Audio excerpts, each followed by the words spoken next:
What is going on, everybody? Welcome back to my channel. I'm Roxora, and today we're doing the set review for set 13 Attack of the Vine. And very excited for this. Comes with rotation.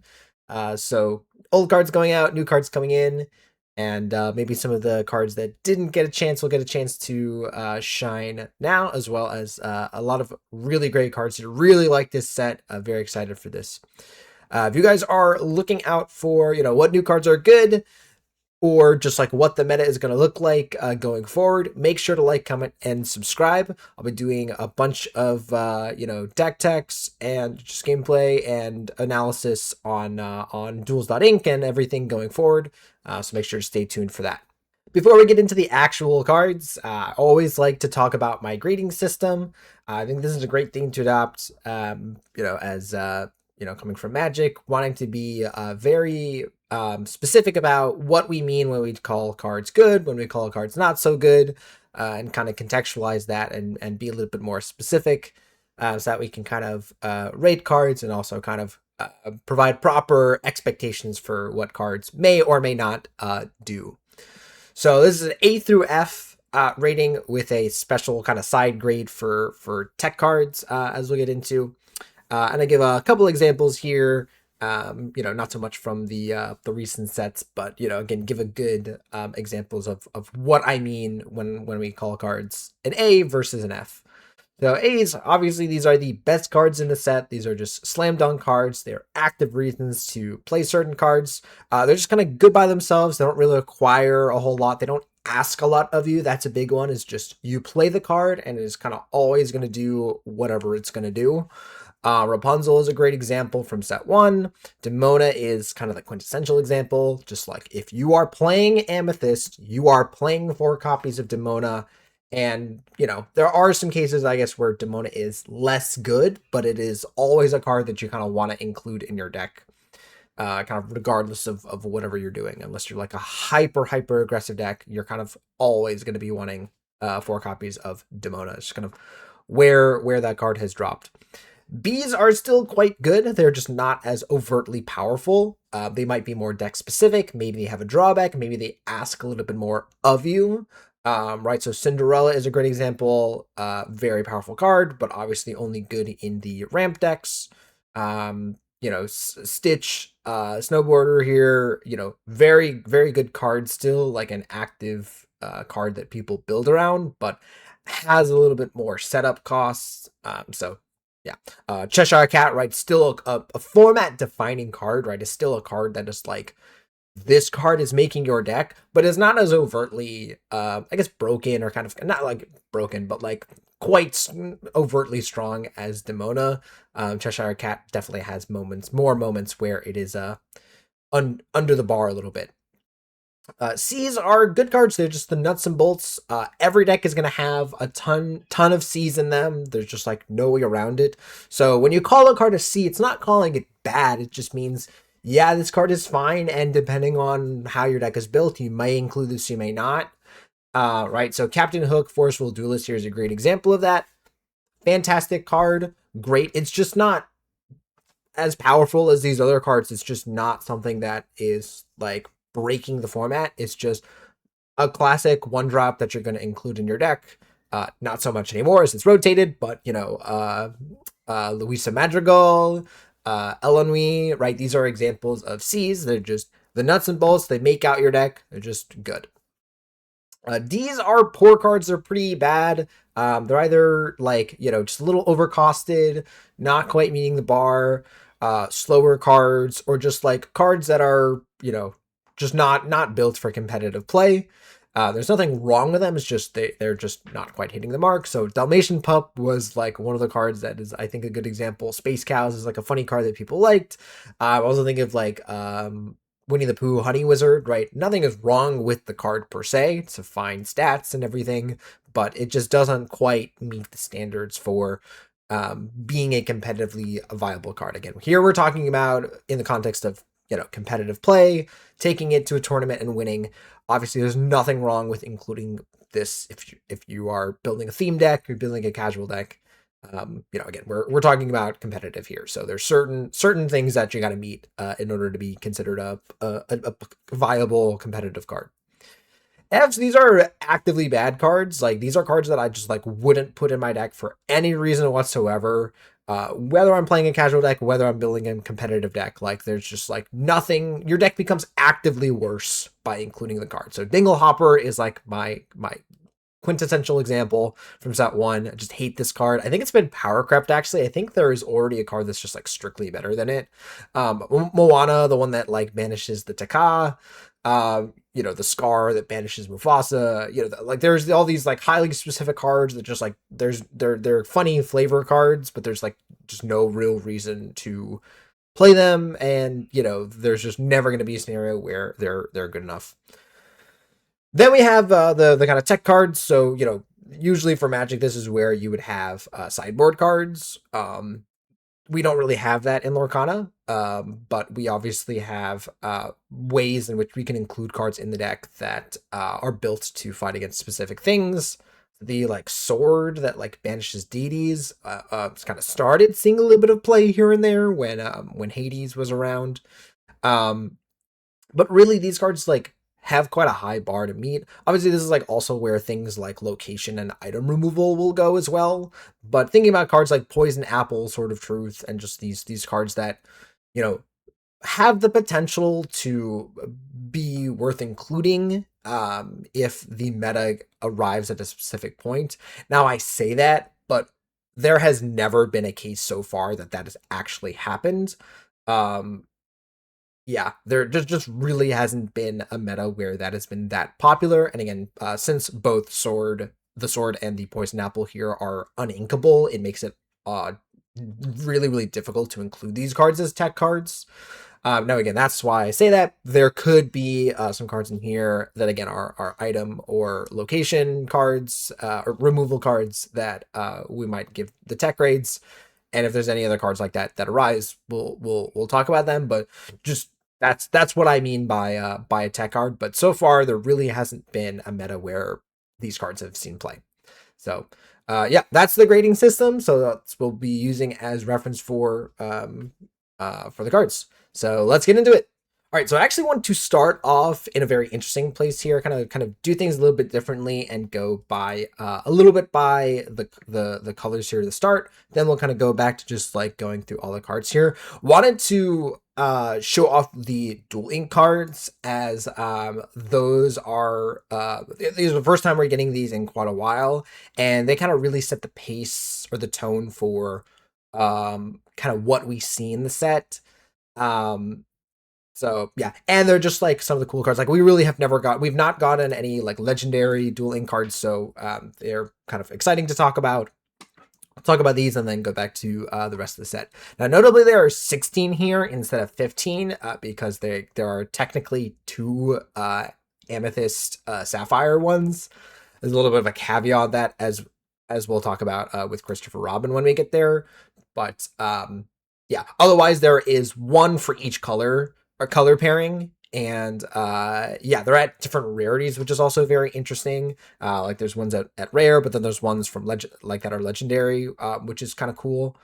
So nice that we're getting these again. These will, again, the previous ones have rotated out, so now we kind of get some new ones. So yeah, let's start off with Pocahontas here. Pocahontas and Miko. This is the team card here. So again, this is the first time that we're having two characters on a card, and they're also messing around with the shift mechanic with these, as well as a couple of the other cards in the set that we'll see. So Pocahontas 4-cost, inkable 2/3, a quest for 2 is shift 2. It's got evasive, and whenever this character quests, you may return chosen character of yours with cost 1 to your hand. If you do, you can play a character with cost 1 for free. So very in theme with Amber Amethyst. Amber Amethyst usually is very evasive, usually very aggressive, playing a lot of cheap characters, and this is going to fit really well. We obviously have the Pocahontas from the previous set or the set before. That is very good in aggressive decks. We have a couple of Mikos and some new Mikos in this set as well. And there's also a Amber Pocahontas that lets you play 1 costs. So there's a whole lot of stuff going on with this. Exactly how powerful this particular card is, I'm not sure, but this definitely pushes a good aggressive deck, which usually is pretty good in the early meta, right? As people are still figuring out what cards are good, what removal and they need, and kind of control decks don't quite have a hold on what they need to be prepared for. So yeah, for now I'm giving this a B. It's quite good. Definitely a good card. Like there's not a lot of times where playing this is bad. As I mentioned, like it's also just fine to play normally. You play this for 4. We'll see how good the shift is, because again, I'm not really sure like if you're shifting this on Miko most of the time, on Pocahontas, or maybe both. Like I'm just not sure. I guess like if you play like a 1-cost Miko, you play the Pocahontas the onto that plays a 1-cost from your hand. You know, have like Miko, Pocahontas, and a second Miko, and then you can shift this and you can do some shenanigans there. Yeah. The the welcome return, right? Just kind of letting you keep your Mikos or your 1-drops safe, which is nice. All right. Next up, we got Wood and Buzz Lightyear, 7-cost inkable 4/4 quest for 3 in Amber and Emerald. It's got shift 5, and when you play this character, if chosen opponent has more cards in hands than you, draw cards until you have the same number. So it's got, pretty much a very similar effect to Clarabelle, in a similar color. So yeah, that should be very strong. Only on play, but that should be fine. And then also when it quests, you may play a card with cost 2 or less for free. So very, very classic, toys. As I say classic, as though we didn't just have toys, but exactly what we expect to see from a toy card. And it's kind of weird that this was not in the previous set, or something like this didn't exist. Again, the toys deck, the toys decks, excuse me, like both, like all the different flavors of them, have didn't really quite hit the mark. There hasn't been a ton that were making waves of like full toy decks. Um, there was some toy cards, but yeah, this is kind of exactly what the deck needs, where it's just a great curve topper, letting you recuperate cards, as well as triggering the toy card, like any of the toy mechanics that want you to play cards for free, or for 2 or cheaper. Notably, it's a card, so it doesn't have to be a character. So it kind of works again with both Woody and Buzz. All right, Woody wants you to play toy characters for cheap. Buzz, there are some cards that like want you to play a lot of cheap actions. So yeah, works well with both of those, and kind of works great in kind of any scenario, as well as just being a 3-quester, right? Even just like again playing this normally, drawing up some cards, and then questing for 3, like yeah, not bad at all. So I'm giving this a B. Again, great. Again, a lot of these dueling cards are kind of more specific to archetypes, so you'll see, probably, I'm guessing we'll see a lot of Bs here. I'd be surprised to see any As. All right, we got Sully and Boo, 6-cost, 6/5 quest for 2. But we got Monsters Inc., which is exciting. Combo shift 4, so you can play this on top of one of your characters named Sully, or Boo, or both of them. And to clarify, if you shift on both of them, it'll take any of the properties from both characters, which also counts for if the character is drawing or exerted or anything like that. And then when this character is banished, you have any cards that were under them are character cards. You can play those cards for free.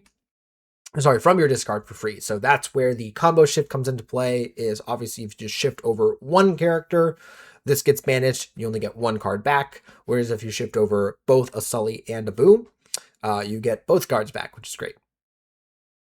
Notably, I guess you can put like extra cards underneath. And notably, Sully and Boo is a actual like rules name of, it counts as both a Sully and a Boo. So you can combo shift over top of itself, which is kind of interesting if you have a second copy of Sully and Boo.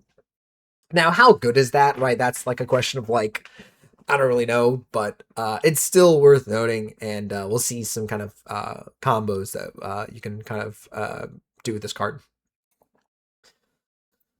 Oh, sorry.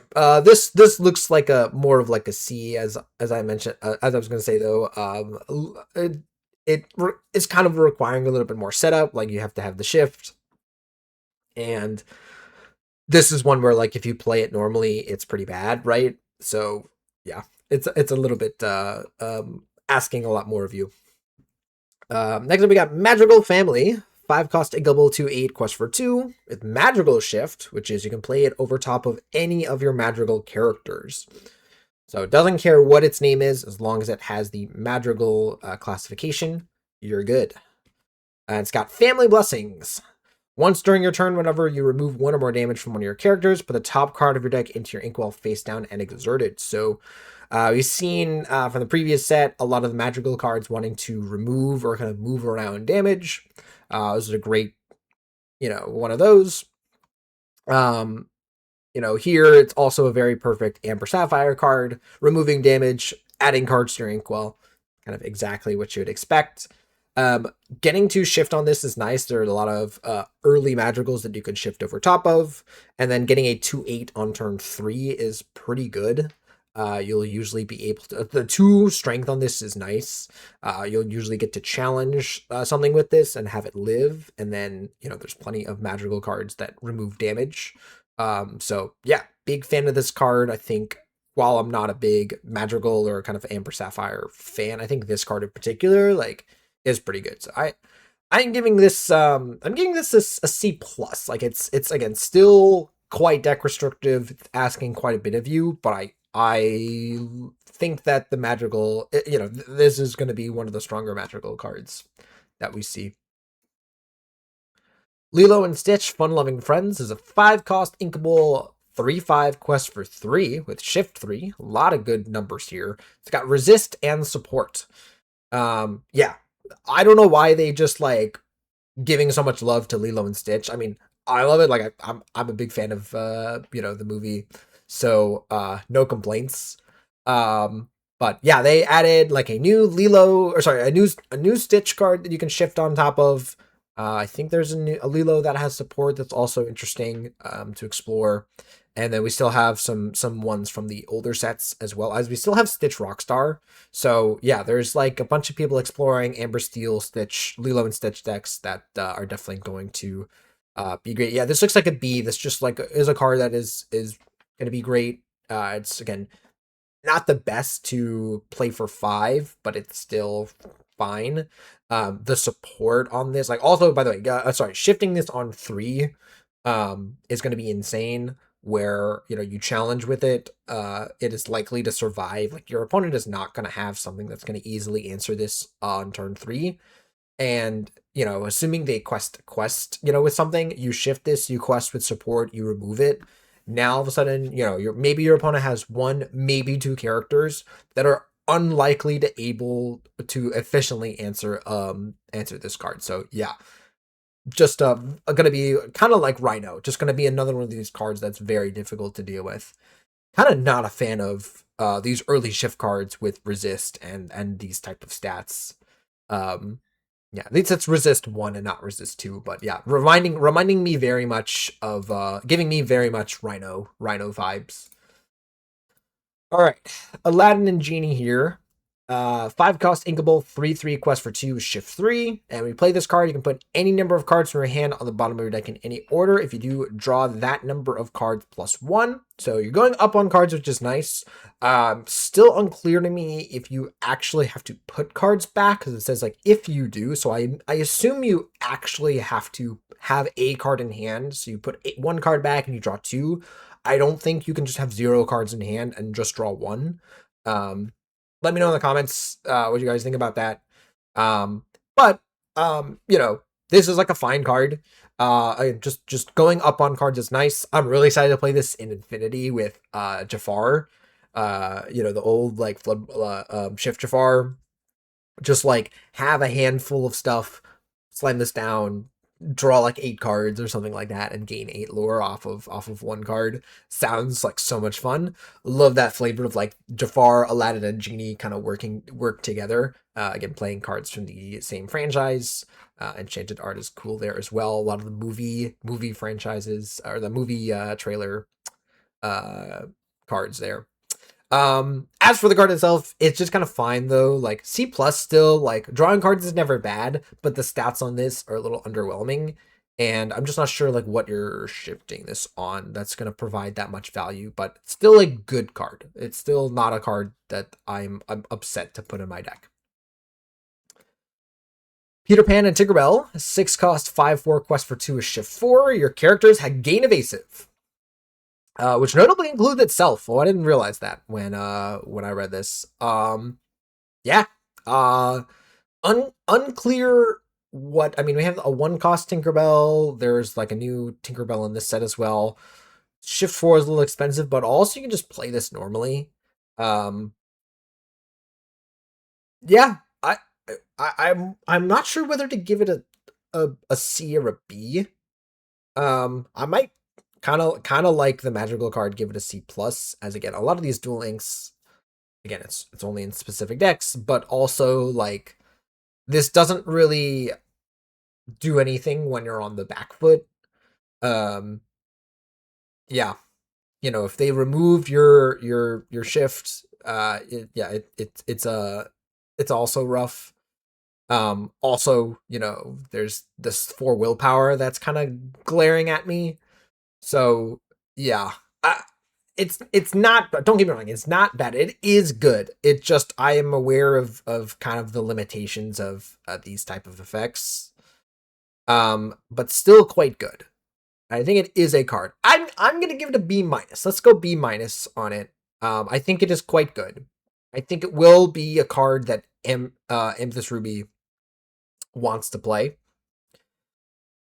Yeah, just not sure how, like, if it might be a little bit below the bar. I think I'm gonna give it a B minus for now. It might end up moving to more of like a C when we actually play it out. All right, let's talk about Christopher Robin here since we're here. So there's 2 Amethyst Sapphire cards here, and you'll also kind of see why because of this Christopher Robin. It's kind of like doesn't really count as a dueling card, but it kind of does in my opinion anyways, but we'll get that. So this is a 6 cost inkable 4/4 quest for 2. It's the Honey Sage, and it says you can have other honey characters in your deck regardless of ink type.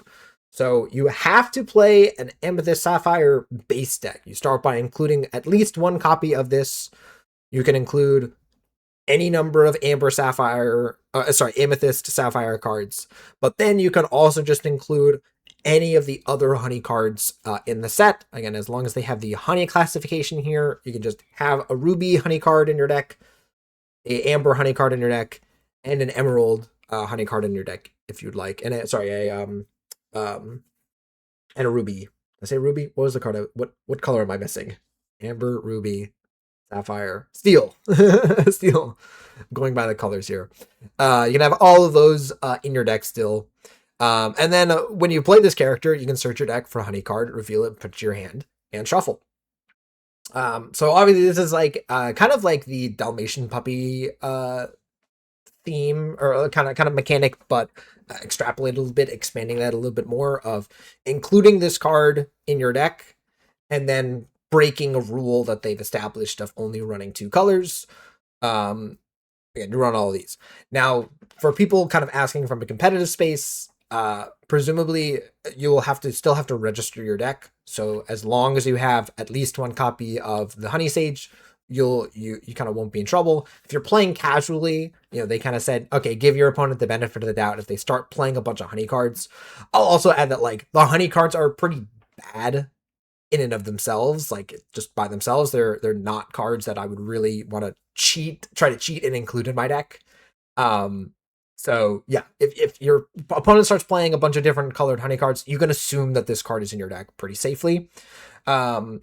And yeah, when it comes to like, you know, the grading or kind of grading the card and kind of talking about the novelty of it, love the novelty of it. I also love just like making a theme deck. This is just an exciting card for people like. People really loved the Winnie the Pooh Honey Wizard. They just made a whole archetype around that. We have a new Winnie the Pooh card as well in the set. As for like the power of this card and the archetype overall, again, the honey cards are pretty bad. Like most of them are C- to D level cards. So, this getting to search your deck for the best one is nice. Um, my concern with this is, if you when I saw this, my concern was thinking back to Magic with the companion mechanic. So for those that weren't aware, it was a deck building restriction that got you an extra card essentially. It was one of the most broken mechanics, caused the whole entire mechanic to get nerfed, caused a whole bunch of cards to get banned, and is generally considered like one of the worst mechanics to be ever added into the game. Um, I don't think that is this at all. Again, it is specific to you are locked into playing an Amethyst Sapphire deck. You get to add a couple of honey cards into your deck, and those cards are pretty bad. Yeah. So I am not concerned about people like running Amethyst Sapphire, running one copy of this, and then just running like, hey, here's this random ruby honey card that I wanted in my deck. I don't envision people doing, and then otherwise just like running a normal deck. I don't envision people doing that. I imagine if you're running this, you're just going full into honeys. And yeah, I think from a competitive viability, the deck itself is not that good. So I'm giving this a C. I've looked at the honey cards. I'm not sold on it. It looks fun. It looks, it's a novel thing, but for a competitive, I don't think it's that good. So yeah, so then they also have this card, which is the team card. So again, all of the actual Dual Links are team cards. Christopher Robin is not a team card. Again, they kind of count it as a 6-color card. But yeah, anyways, Winnie the Pooh and Piglet here. 5-cost, inkable, 3/4, and has no lore counters on it normally, but it's got shift 3, and it says this character gets +1 lore for each different ink type of characters you have in play. So obviously it counts itself, so it essentially just has +2 always. And then obviously, as we talked about, you are playing Christopher Robin with this. Probably you're running all the different color honey characters, so you can potentially get this up to 6. Now, obviously, that's asking a lot of you. And otherwise, the stats on this and everything else is not that good. So this is a C. It's not bad. It's just, again, it's highly specific and, requires quite a bit of setup. Maleficent and Diablo here. Love this card a lot. 7-cost, inkable, 6/5, quest for 2. And I'm not saying that just because I really like Amethyst Steel. But shift 5, but you can also put 5 character cards from your discard on the bottom of your deck in order to shift this character for free. And then during your turn, whenever this character exerts, draw a card. So yeah, just a good top end. You can still shift it for 5, but presumably you are like playing a lot of characters. You're playing aggressively. They're either dying or you're like looting, or you're playing like any of your discard effects. There's the new kind of dock effect, the You Broke My Smolder. So you play something like that, discard some characters, draw some more cards, and then if you ever can shift this for free, you just get to play a big character, quest with it right away, or challenge with it and draw a card. Yeah, just a great top end for the Amethyst Steel type decks that we've seen. Should fit right in. Now, exactly how good is this? Again, you have to run some number of Maleficent and Diablos, and you do have to actually shift it. You don't get to play it normally for free. And this is also an expensive 7-cost deck, a 7-cost character in a deck that doesn't have a lot of ramp, doesn't have things. So like, you're gonna be pretty upset to play this for 7. You're usually not gonna want that. But otherwise, like, I think this is a great card if the decks really want it. So C plus. C plus still, even after all that I say. Again, that's why I'm being very strict on these cards and kind of giving you the expectations. I don't think anyone is freaking out about putting and super excited to put Maleficent Diablo in the deck. It's just, it's kind of necessary to provide some card advantage and top end in those decks. All right, we got Up. Up is here in the game. Carl Fredrickson and Russell. 6-cost, inkable, 6/6, quest for 2, shift 4. Good numbers on those so far. While this character is at a location, all characters at the location get +1 lore and gain evasive. Woo! So quite a lot of potential here. Even just like playing this as a 6/6 with that quest for 2 is just fine. This is asking quite a bit of you though. Again, I haven't really seen exactly what locations and everything, and kind of what a deck built around this would look like. But I got to imagine that like playing a location and one of these cards, right? So you can shift it on, remember, either. So if you have a Russell or a Carl in play, like having one of those already in play, playing a location, then shifting, then having enough to move this to a location, then having like a certain amount of characters there. I guess like if you have a high willpower location, you can move this there, quest with it, and then like next turn, like move more of your other characters there. But like on curve or just kind of like where we're standing, like I don't really see the line super well. So I mean, again, it giving it to itself, right? It giving itself +1 and evasive, still good. Um, Yeah, I just never really been a fan of these location cards, and those things. So I'm giving it a C. It's still like like the power is there. Like the potential power is there, right? If you do get this thing at a location, it is gonna feel really good. I'm not sure if it's gonna actually get there. All right. Very interesting duo shift card here. Mickey and Minnie. So you got 7 cost, inkable, 5/5, quest for 5, but it's got duo shift. So you have to put this over top of 2 characters named Mickey and Minnie, but you get to do it for 0. So essentially, it's like you're trading 3 cards, you put a Minnie, you put a Mickey into play, you slam this over top of it right away. And it's a good idea to do that, even though normally you would not be excited about losing a character. Losing potentially 3 cards, right? You're potentially 3 for warning yourself, because this thinking of you effect says if this character would be banished, you put them into your inkwell face down and exert it instead. That includes both of the cards that you put underneath. So you do the duo shift part. Maybe you quest for 5 with this. Probably, again, it's going to be difficult to remove that effectively. And even if your opponent banishes this, you get 3 cards into your inkwell. So yeah, this looks like a B. This looks like a B plus. Even this looks like one of the better duo shift. Or sorry, one of the better dual ink cards. The duo shift is expensive, like is a potential setup, but the payoff for it is there. And there are tons of Mickeys and Minnies that you can play early in these colors. So yeah, this is already a card that people are exploring. You can do like under the sea stuff with it when you do a shift. You can quest with it. You can do a whole lot with it. So, yeah.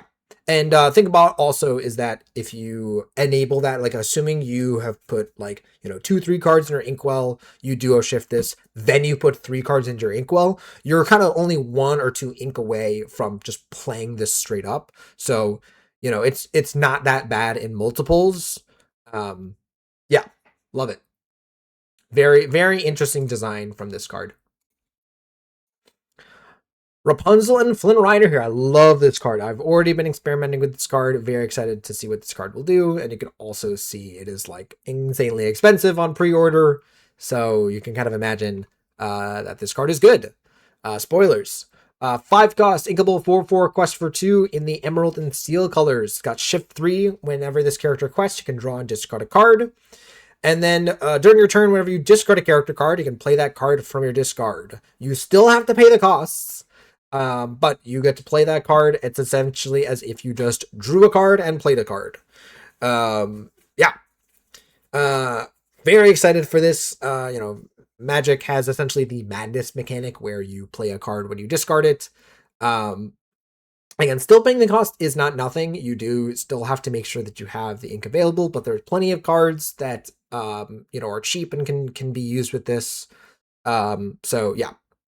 Yeah, shifting this for 3 is nice. Again, there's also plenty of removal that you can sing with this when you shift it. So, you shift it, sing a removal song with it, take care of your opponent's board, and then after that, the next turn you can start to quest, play characters with it. You can even start like a chain loop with things like Bobby Zamoruski, where you play the Bobby, you draw and discard, you can discard another Bobby, play that Bobby. Bobby draws and discards, and you can already just see like the crazy change. This is not once per turn. Again, these people kind of misconstrue this card and think that it's connected. Both of the like these effects are completely disconnected.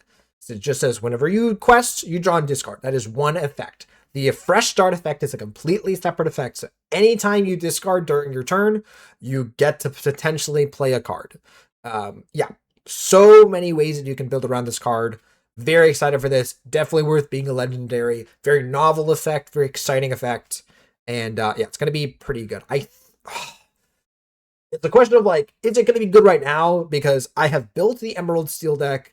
It's requiring a little bit more like setup and may kind of require a couple of more cards to kind of really get going. Angel's a card that is obviously like very good with it. Um, but we kind of have to like figure that out. But so it's like I really want to give it an A because this card is so exciting and so good. Um, but I think I'm still gonna give it a B.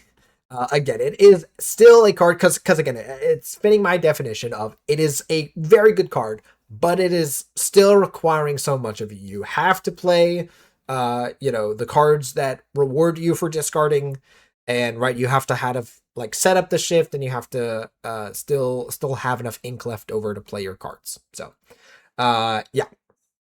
So B, solid B, maybe even B plus for this. I really like this card. I'm very excited to see what this card does. Bell and Beast. 8 cost uninkable, of course. Of course, the Ruby card is uninkable. Yeah, 6/7 quest for 3. Shift 6. Whenever this character quests, you can ready all cards in your inkwell. Yeah, I mean it's obviously like a very strong card. And then you can pay 6 to ready your other characters. They can't quest for the rest of this turn. So not only that's not once per turn, that's also kind of interesting, is if you can do like some singing or kind of do some shenanigans with Bell and Beast. There's some interesting things that you can do with this. It's ready your other characters as well, which is unfortunate. Yeah, I mean, this is potentially a very good top end, kind of very reminiscent of the Mufasa, um, a expensive card, but the shift 6 is something potentially good. You shift, you quest with this, you ready all the cards in your inkwell. You pay the 6 to ready your other characters. You keep them safe. You can also challenge with them, challenge twice even, right? So yeah, and then if this survives, which assuming you have built up a good board and you can kind of do some good challenging, you should be able to keep this in play. You can just gain a ton of ink advantage. Yeah, that being said, like uninkable, there still has limitations, and is also pretty bad while you are behind. It's kind of bad by itself. Like if you just shifted this or played this straight up, like I guess you get to quest with it, ready your ink, and then play another card. Like maybe that is more board impactful. Um, yeah, I think it's just to see. This is a little bit underwhelming, especially for the iconic. Like the iconic is beautiful, but yeah, I am not sold on the competitiveness of Bell and Beast. Dash Par and Violet Par is 8 cost inkable 5/5 quest for 2 in Ruby and Steel. Again, a color combination that has not seen a ton of success recently. I say recently, ever. It's got combo shifts. You can play this on top of one of your characters named Dash Par, one named Violet Par, or one of each. And that is potentially good. It's got evasive and resist, as I got a Dash has evasive usually, and Violet, or some of them have resist. And then it's got the incredible tactics. Whenever this character quests or challenges, you draw a card for each card under them. So again, rewarding you for shifting. There are also plenty of Floodborn. Sorry, not Floodborn. Shift dashes and violets in this set, so you can like play a dash, play a violet, shift on a dash, use those cards for a little bit and then shift over both of them. And then there are 3 cards under this card, and you're potentially drawing 3 cards every time this thing quests. Yeah, this thing is crazy. I think a lot of people are definitely wanting to build around this. This looks like a B. Again, requiring a little bit more of you, requiring you to shift and do some of the things. But if you ever just get at least 1 or 2, sorry, I was gonna say 1. Like, even if you put 1 card under it, it's still just like quest draw a card. On an evasive with resist, like, it's just gonna be so hard to deal with. You put 2 cards under this and you're drawing 2 cards every time you quest. It's just insane. So yeah, definitely is exactly kind of what Ruby Steel was missing. It was missing the card draw. Still very flavorful. Can still do it on challenge. It's got the resist on it to keep it around. Appropriate like cost as well, right? Of like needing to shift it, right? If you don't want to play this normally, right? You play this normally and it's just a 5/5 with evasive and resist. It doesn't draw any cards. So yeah, definitely is an appropriate cost. Like, it's not broken, it's not crazy. Again, it requires some setup, but assuming the setup works out, you are paid off correctly for it. So love that. Love to see that. And then our last dual ink card here, little bit underwhelming. I don't really love these cards usually. Darkwing Duck and Launchpad, 7 cost, inkable, 5/7, quest for 2. Shift 5 and Scott Ward, and during your turn, whenever this character banishes another character in a challenge, gain 2 lore. So very good for the detective deck, usually running some amount of Darkwing Ducks. So you can just shift over this. You don't need to run any launch pads. As they're saying, you can shift it over top of just a Darkwing Duck. The word on this is super great. So, I was saying disappointing. Again, I usually don't love this card. I do like this card. I do think this is good. I just am not a fan of. I've never seen whatever the Darkwing, whatever the franchise is. So not a huge fan of the character, but the card itself, I think, is a C plus. Like, again, I think it is a little bit more specific. Again, it's only in Darkwing Duck cards by themselves, usually not so great. It is a super as well. There are some super synergies as well. But yeah, we've seen this type of effect before on things like Robin Hood, and they're usually perfectly fine. Ward card with pretty strong willpower is also nice. So yeah, there's also a Darkwing Duck with ward as well, so you don't lose the ward by shifting, which is nice. So yeah, cool. C. I'll give a C plus. Did I say C minus? C plus. I like this card. I like the card. I think it's good. I think we'll see some play. There's still the detectives deck that is around that can do some things. So all right. That is it for the dueling cards here. I think these do a great job of like setting the tone, or kind of setting spoiling kind of what these mechanics are like. This is fun. I haven't seen that on Dreamborn before. So yeah, I think these are great. And now let's take a look at the rest of the set. We'll just kind of go through and speed run the rest of these more common rarity cards. All right, so now let's actually talk about the cards in the set. We'll start off just, again, going down the line here. I think that'll shake things up a little bit, do things in a different order than I usually do. So this is a new Woody. So 4 cost, uninkable, 2/4, quest for 2. You play this, you choose 1. If you have a toy in play, another toy in play, you get both. So you get to either return a character with cost 2 or less from a discard to your hand, or play a character with cost 2 or less for free. So obviously, if you have another toy in play, you get to resolve these in the order that it's written. So you return the character to your hand first, and then you can presumably play that card for free. So yeah, this looks like a nice kind of extra tool for the toy deck. It's uninkable. Its stats aren't outstanding, but it is a form of card advantage, and it's also a faster form of card advantage than just a character that adds a card back to hand, right? So yeah, also a potential shift target for both of the Woodies. Like, obviously, like the bigger one, the 7 cost one is probably a little bit better. You don't want to be gaining. You're not really gaining too much from using the other Woody from the last set. But yeah, this is nice. C plus. I think definitely good in the toy deck. Could be like a B minus. Like I think depending on how toy decks become built, because again, it's like also like you have to see how much uninkable space you have. Is this the Woody that you really want, or do you just continue to run the one drop? Yeah. We'll have to decide. Right, this is Ming Li. 3 cost inkable, 2/3 quest for 2. If you have a character named Malin Li in play, it costs 1 less. And if you've played a song this turn, it also costs 1 less. So this is our the Turning Red franchise making its way. There's a bunch of red panda cards, as I mentioned. Yeah, this looks kind of interesting. So I guess I'll note that there is a 1 cost. Where is it? A 1 cost Malin Li, so you can kind of go 1 drop Malin Li into Ming Li. So yeah, that's obviously nice. And then like obviously like later on in the game, if you are singing songs, or if you're just doing whatever, you can potentially play this for even cheaper, for potentially for 1. And it also works out that like you play it for cheaper, but it still counts as a 3 for singing.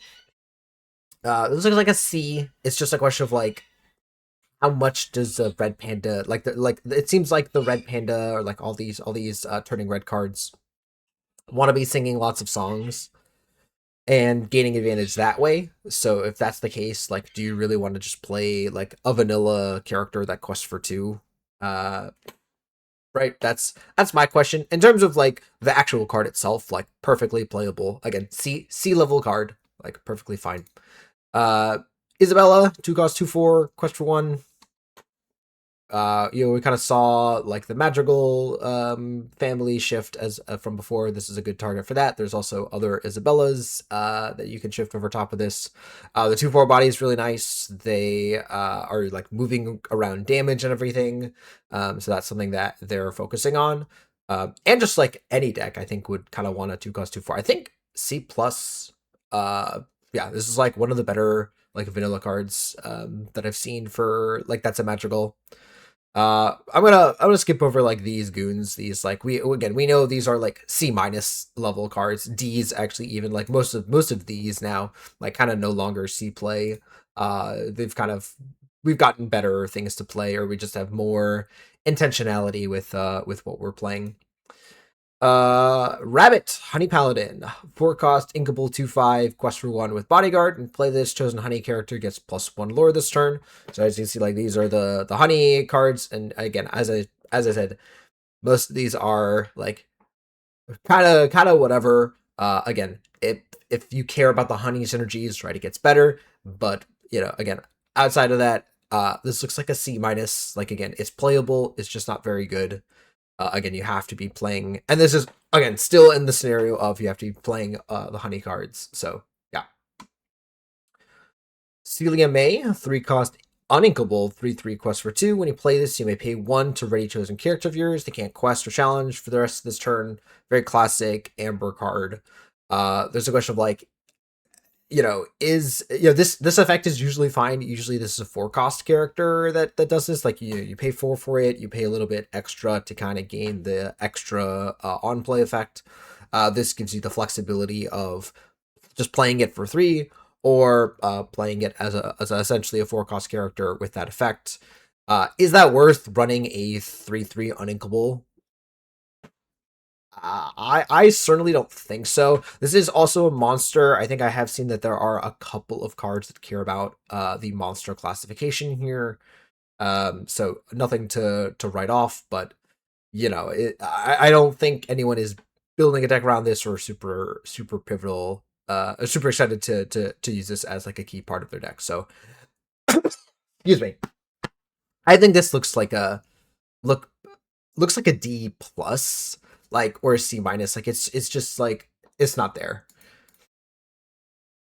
I don't think it's there. This card I like. Malin, 1 cost, inkable, 0/3, quest for 1, singer 3, but it cannot sing songs without singing together. So not Not Cinderella here, but it is still really good with a lot of the Red Panda cards, and then there's some new cards in the set that are also good.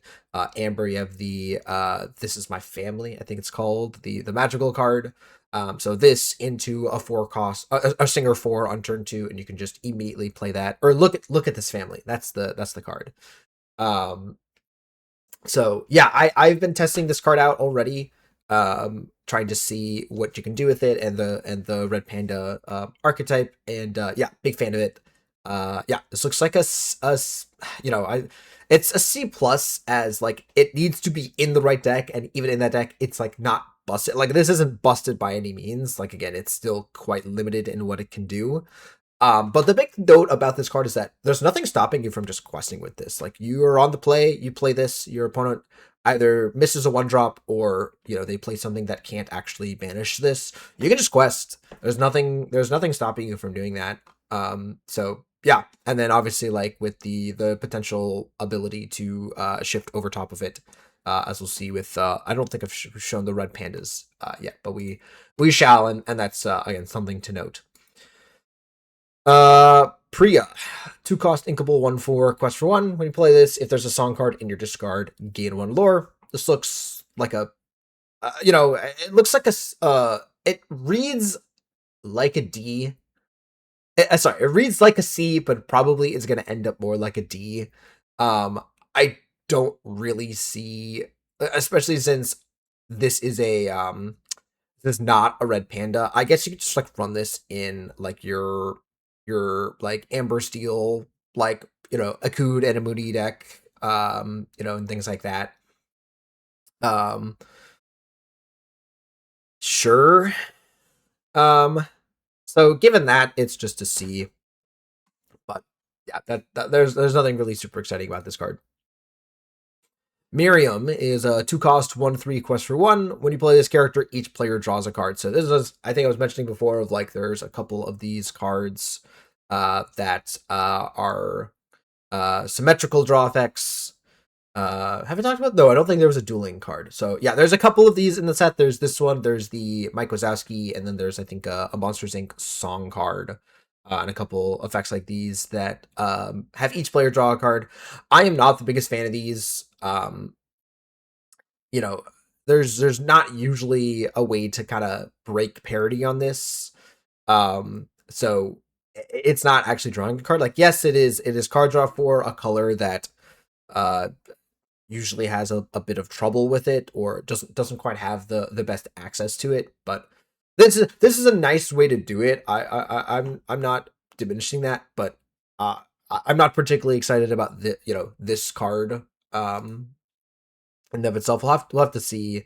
And again, the Mike Wazowski as well is a bit different, as we'll get to it. But yeah, I think this is I'm giving this a D. I just don't envision wanting to play this card. This is a Lilo 2-cost 2/3 with support, quest for 1.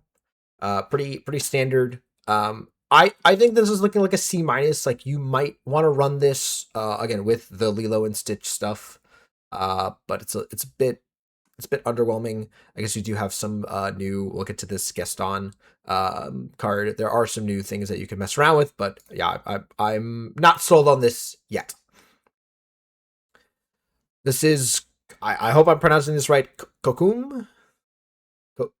Yeah, I'm gonna leave it at that. 6-cost, inkable, 4/6, quest for 3, bodyguard. Yeah, it's been a while since I think I've seen Pocahontas. It's just been a really long time, so I don't remember. This looks pretty good. Like for a bodyguard, this is kind of exactly what you want. It's got the right stats. It's got quest for 3, which is nice. Exactly what deck this goes in, I have absolutely no idea. It's a bit expensive, right? So that's the problem, is that like if this were a 5-cost, I'd be a lot more excited by it. Like this would cost 5 and quest for 2, and I think I'd be way more excited by this. I just don't know if 6 is too much. So all that being said, I think it's still a C. It's like a like the numbers are close on this that I would if I were building a deck and I'm like, hey, I really want a big bodyguard, like this could be one of the cards. So Pocahontas, 2 cost, 2/3 quest for 1. When you play this character, you may play a character with cost 1 for free. So as we saw, like working really well with the team Pocahontas and Miko. So this you can like go like Miko into this plus another Miko, and then shift over top of it on the next turn. And this is a little bit conditional because it kind of needs to be in the hyper aggressive deck. There's kind of no way around it, right? But if that's the case, like this kind of acts as a second copy of Willow, grandmother Willow. As right, like you play Willow and you usually like play it plus a 1 cost, and you kind of do the exact same thing with this card, which is super cool. Yeah, it doesn't have that same kind of like ubiquitous effect. This is a pretty bad top deck, obviously. Like you have no cards in hand. You're really hoping for a powerful character, and you draw this. It obviously feels not great. But otherwise, like even if you draw it and you don't want to use it, you can ink it. Pretty much in every other scenario. So yeah, this being inkable is nice. It's a little limited, but yeah, I think if there is a aggressive deck that wants to run that Pocahontas, or just a going wide deck, this is going to be a consideration. So C plus even, like I like it. Woody, 3 cost, inkable, 3/2, quest for 1. We play this until the start of your next turn. An opposing character can't challenge and must quest if able. I've been really liking the condition of like they have to quest. This effect has been pretty nice. This kind of like allows you to kind of play play to the board, like play this, force a character to quest, and then use this to challenge into it. Notably, like with Ham or Willow effects, this goes down to 2, which does trigger the toy synergy effects. So yeah, this is gonna fit right into like toy decks or just decks in general. So C plus, love it. Abbey Park, 3 cost, inkable, 3/3, quest for 1. Once during your turn, whenever you play a song, you may ready this character. If you do, you can't quest or challenge for the rest of this turn. So it's only once, but the way to use this theoretically is you quest with it or challenge with it, play a song, ready her, and either you use that to keep her safe, or you can also play a song with her. But otherwise, this looks pretty bad. Like the restriction of like can't challenge or quest. Like if it was just you can't quest, I guess, and you could maybe allow this to challenge. You could maybe make like do some things with this. Or if it like also wasn't once per turn. I feel like they added that just to be safe. But yeah, I think this is looking like a D for me. Close to an F, a D minus. Like I don't like the way this card is oriented. All right, Gaston, Superior Archer, 5 cost, inkable, 3/4, quest for 1. When you play this, you may banish a chosen character with strength 5 or more. Was not super interested in this card when I first read it, and then kind of as I did some thinking of like, well, we already have, World's Greatest Criminal Mind, kind of doing that with the support stuff, adding a second like a second effect like this, now all of a sudden can incentivize you to dig more into that. So yeah, having both of those in the same deck and then having a bunch of support characters, sounds like a viable strategy, or like at least a more viable strategy than it was. So yeah, I think already I've seen this making its way into decks. The fact that it's inkable is nice, and then the fact that like you can just play it, right? World's Greatest Criminal Mind, it was like a useless card in your hand if you couldn't enable it, and or your opponent didn't have any characters. This is just, hey, I top deck this, my opponent has no characters or something. Put a 3/4 into play. So yeah, C plus even. Again, I'm not like, this card's not gonna blow up the meta. Again, these cards are usually, kind of take some enabling and aren't these like insane cards, but yeah, looks like a perfectly reasonable card to play. Kills Demona, notably. That's like a nice bar to hit. Again, so did Criminal Mind, but anyways. Malin, another version of Malin here. Sorry, my voice just super cracked there.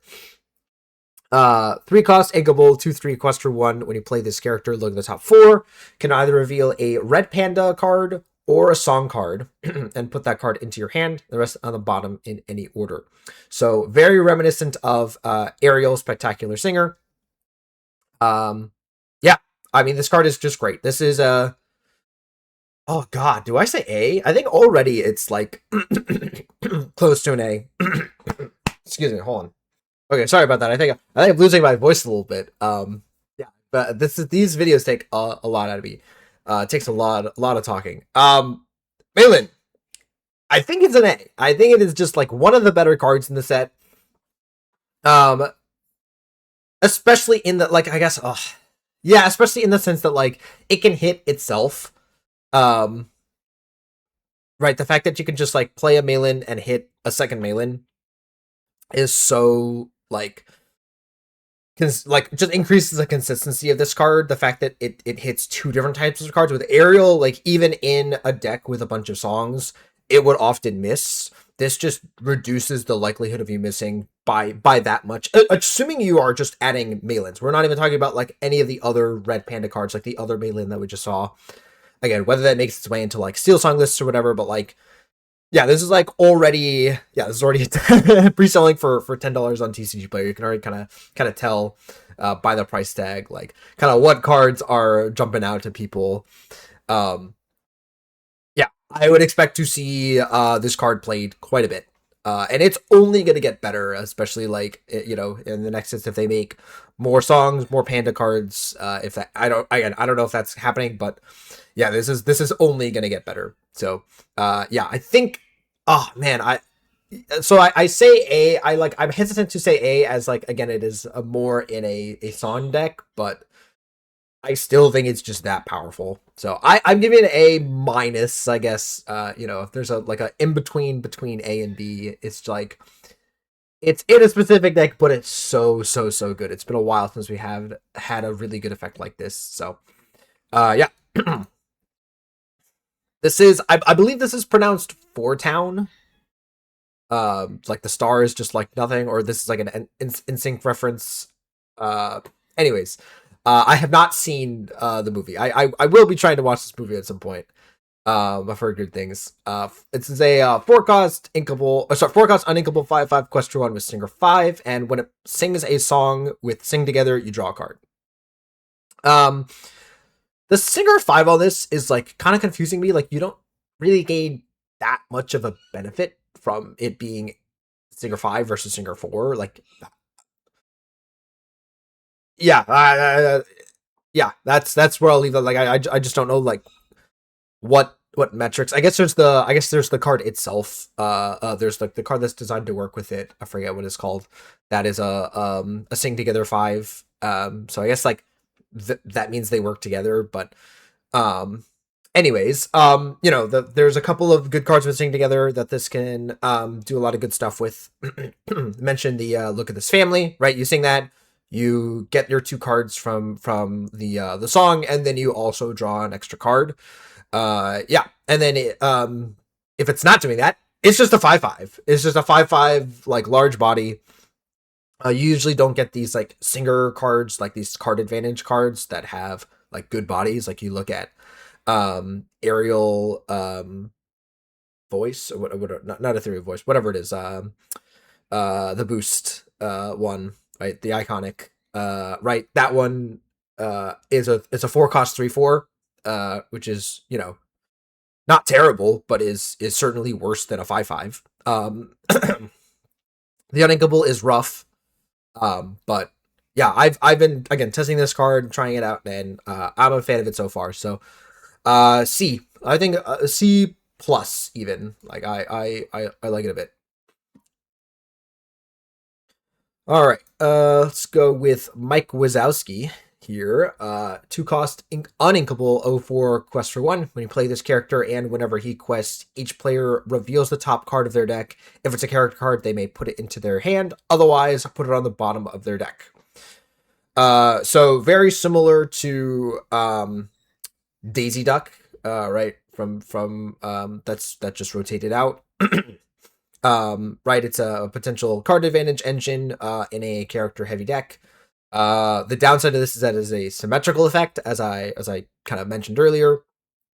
I am, again, not sold on this card. The 0 strength on this is a bit rough. We do have Dale that can kind of fix that for us. Um, Obviously, like against a more controlling deck or a more song focused deck, this can kind of go nuts. But also the fact that this is a again, the fact that it's an 0-4 does not sell me on this. The fact that it's on play and not just whenever he quests is nice. So you're likely to get at least 2 cards out of this. Um, but again, that's not counting the fact that your opponent also probably got 2 cards out of this. Like at least 1 or 2. Right. Assuming you trigger it twice.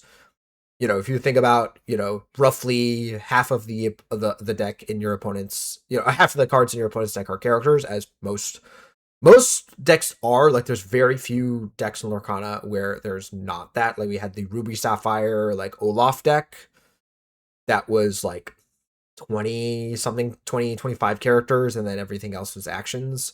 But other than exactly that deck, I think most Lorcana decks are at least 50% or more characters, right? So, the odds that, you trigger this twice and your opponent doesn't draw a card from either is pretty unlikely. So at most, this is like, you both go up a card and then you go up 1 card, right? So it's essentially just like you drew 1 card. Now, if that is like the average case for it, that's not bad, but I'm just not sold on like running this and kind of like, again, using this as like the focal point of my deck.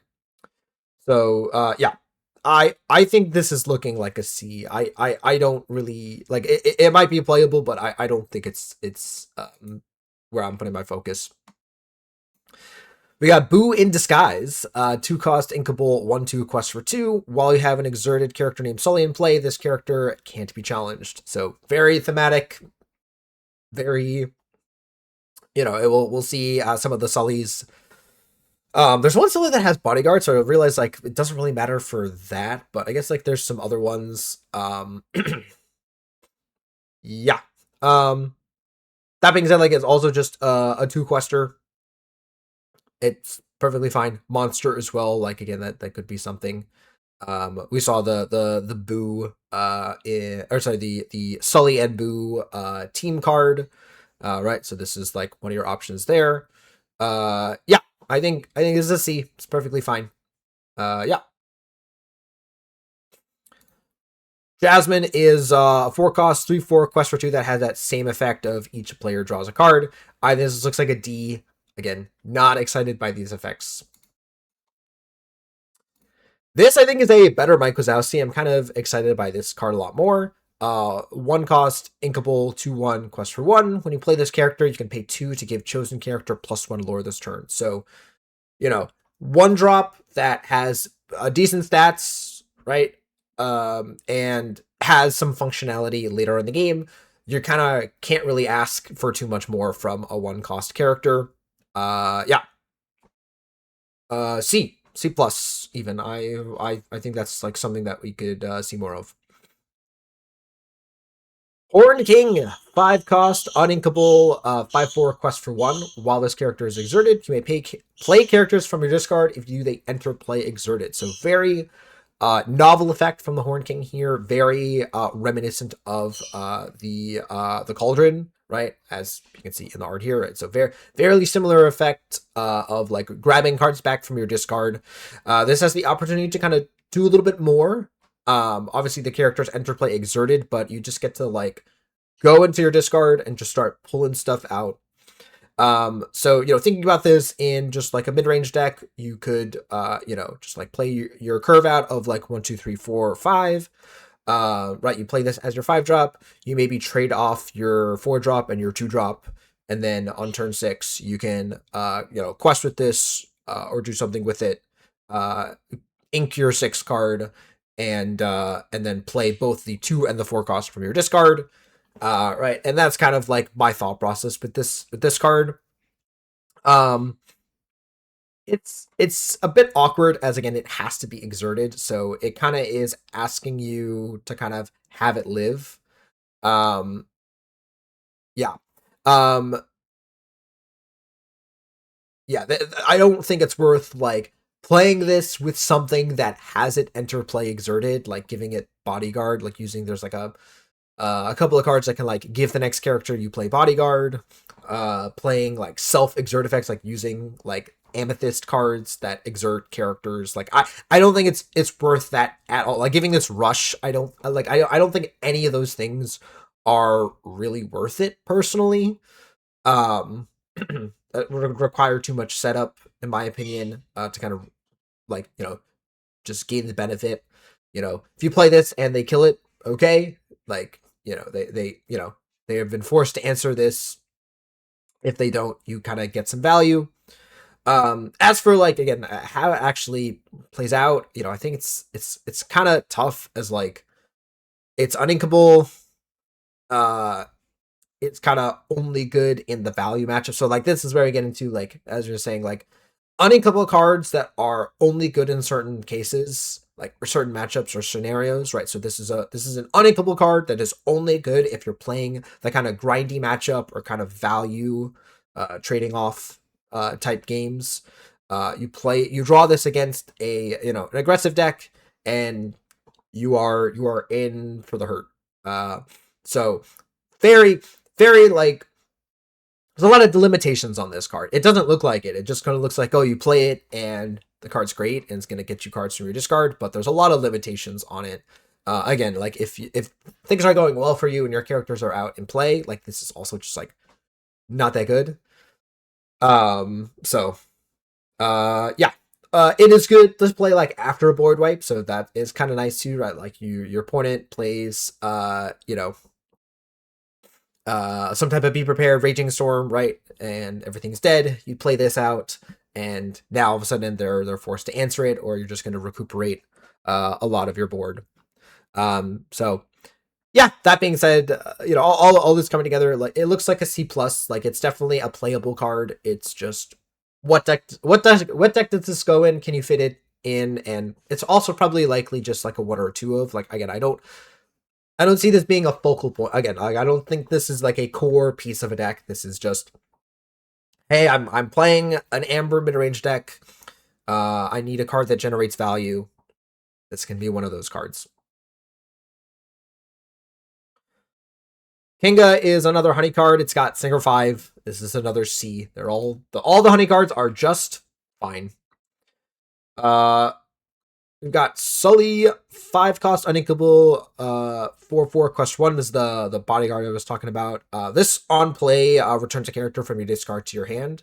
I like this card. The stats are a little disappointing. But the fact that it just gets any card back, right? It's a form of card advantage, and then also providing protection. Should be a nice top end. Again, and notably, this has some good combos with the Sully and Boo. Right, so you put this and a Boo underneath the team up card, and then all of a sudden, when that card gets banished, you get to replay this Sully and return that Sully and Boo back to your hand, and you can kind of do all of that all over again. So that's kind of cool. So yeah, looks like a C plus. Perfectly playable card. Could do some things in a variety of decks. Right, it doesn't have to be a monsters or a Sully and Boo deck. It can just be a nice top end to an Amber deck. All right, let's finish off the Amber cards here. We'll move on to Amethyst. I'm gonna actually filter going forward now. Mirabelle. 5-cost Inkable 3/7 quest for 2. You may remove damage from one of your when you remove damage from one of your characters, you may ready them. If you do, they can't challenge your quest for the rest of the turn. I am not usually a big fan of these. This is it's got a nice 7 willpower, which is good, but this doesn't have shift, so you usually just have to play this, do nothing, and then hope to do something the next turn. There are some magical cards that remove damage at the end of your turn, so you can challenge with a magical, play this, the magical itself removes the damage at the end of the turn, this triggers and readies itself. So that aspect is nice, but otherwise, like I'm not sold on this. This looks like a D. Like this just looks like something that is not for competitive play. It looks like a fun casual card. Okay, sorry. Let me filter this. Where did we go? We're there. Let's take a look at the. I think this is our first Vineling. I think so. Yeah. So these are Vinelings. These are Floodborns that do not have shift. I won't go into my full rant, but I'm a little bit annoyed by that. Like I kind of liked the merging of flavor and design and gameplay of like the Floodborn characters have shift and that's it. And if it's not that, it's a Dreamborn or something like that. They kind of, for story reasons, like have messed around with things, and I think they also said like on one of the live stages that they are kind of sidelighting the Floodborn mechanic. Anyways, I'm not gonna get into that. Ursula here is a 4-cost inkable 3/2 quest for 2. Whenever one of your Floodborn character's quests chosen opposing character gets -1 strength until the start of your next turn. So a lot of these like Vineling cards have some kind of Floodborn benefit. So it applies to obviously all of the Vinelings, but then also if you're doing any shifting with any Floodborns.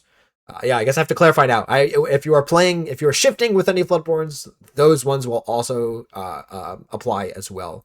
So this will be interesting to kind of explore like what a full or heavily Floodborn deck looks like. Yeah, the fact that the strength reduction lasts until the next turn is really nice. It triggers itself. It doesn't say another. So the fact that this can just like quest and reduce something down. Hope that this lives. Playable. Again, we'll have to see what kind of Vineling decks arise, if any. Yeah. C level card. Okay. So you're looking at that. Here is the song I was talking about. If I didn't have you, a 3-cost inkable song. You and another chosen player each draw 2 cards. So as I said, like not super impressed by the symmetrical effect here. Funny ramifications for like multiplayer games. That's kind of cool.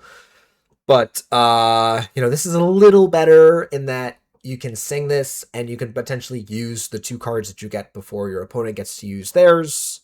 But yeah, still not a fan of this unless you are really digging into the song stuff or something. I am not a fan of this. So yeah, I think this is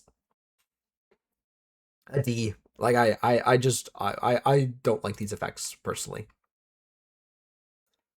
I'm never not by your side. 5-cost inkable song with Sing Together 5. Remove up to 4 damage from any number of your characters. Gain 1 lore for each damage removed this way.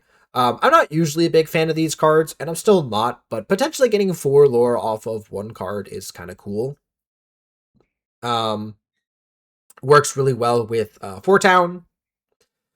And also, like, again, has Sing Together, so Maylin can sing this, which is nice, or can help with this out, so yeah, this looks like a C, perfectly playable song. We'll see if it's really worth playing.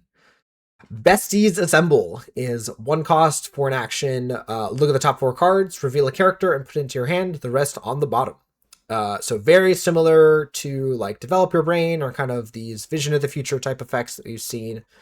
It is very similar to You've Got a Friend, Be Our Guest. Right, this is the same thing, but 1 less, but you can't sing it, obviously.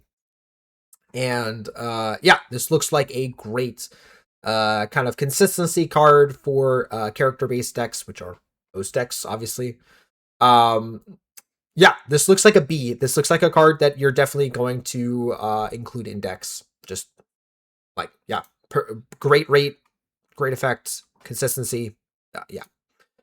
Nobody Like You. This is the card that I was referring to with the 4-town. You can kind of see them in here. Five cost, uninkable, sing together song, that says play a character with cost four or less for free. So obviously if you have a four town in play and then you sing this, you can play another one from your hand and draw a card, which is interesting. Again, that's a lot of uninkables to add to your deck. Was trying to think of like other ways to use this card. Obviously, like the Aerial, right, is also a four cost character, so you can use that. So potentially worth exploring. You've seen a couple of these cards of like a song that plays, or a song or action that plays cards from your hand for free. Yeah, the biggest problem with this is the uninkability of it, and the consistency of it, but otherwise, like, the power is there, like, the kind of high roll potential is there, so, C, it's definitely a playable card that you can try out. We'll just have to see where it lands. And then, I believe Pocahontas Staff is, like, a card I was referring to before. Not Pocahontas. I keep thinking it's Pocahontas. Powhatan. I hope I'm saying this right. Powhatan's Staff. One cost, inkable for an item that says exert. Pay one. The next character you play this turn enters play exerted and gains bodyguard until the start of your next turn. I am not sold on this. Like, it's fine to kind of play on one and then like kind of go off, kind of proceed with your curve from there. But playing a whole extra card just to give a card bodyguard, whereas like there are plenty of decent bodyguards in the game already. Notably, it doesn't give a card bodyguard. It just like permanently, or can't give a card on the field bodyguard. It just makes it so that you have to continuously play characters in order to continue to have bodyguards in play. So yeah, I think this looks like a D. I am not a fan of this card.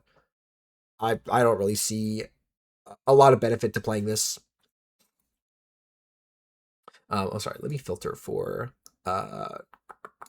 just get rid of the iconics and the enchantments and everything, the promos.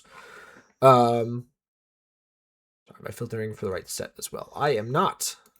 Okay, there we go. We figured it out. Only a professionals here. I believe the only other card here is Rapunzel's Tower, taken by the Vine here. 4 cost location, 8 willpower, 1 lore, 1 to move. And it says your Floodborn characters get +2 willpower. Oh, I didn't even realize. Is this a error?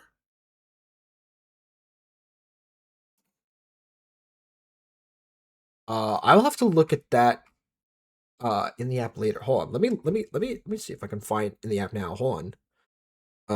Because that might be a misprint. I would imagine it would have said your characters here. Your Floodborn characters here get +2. But it just says +2. Hold on. Rapunzel.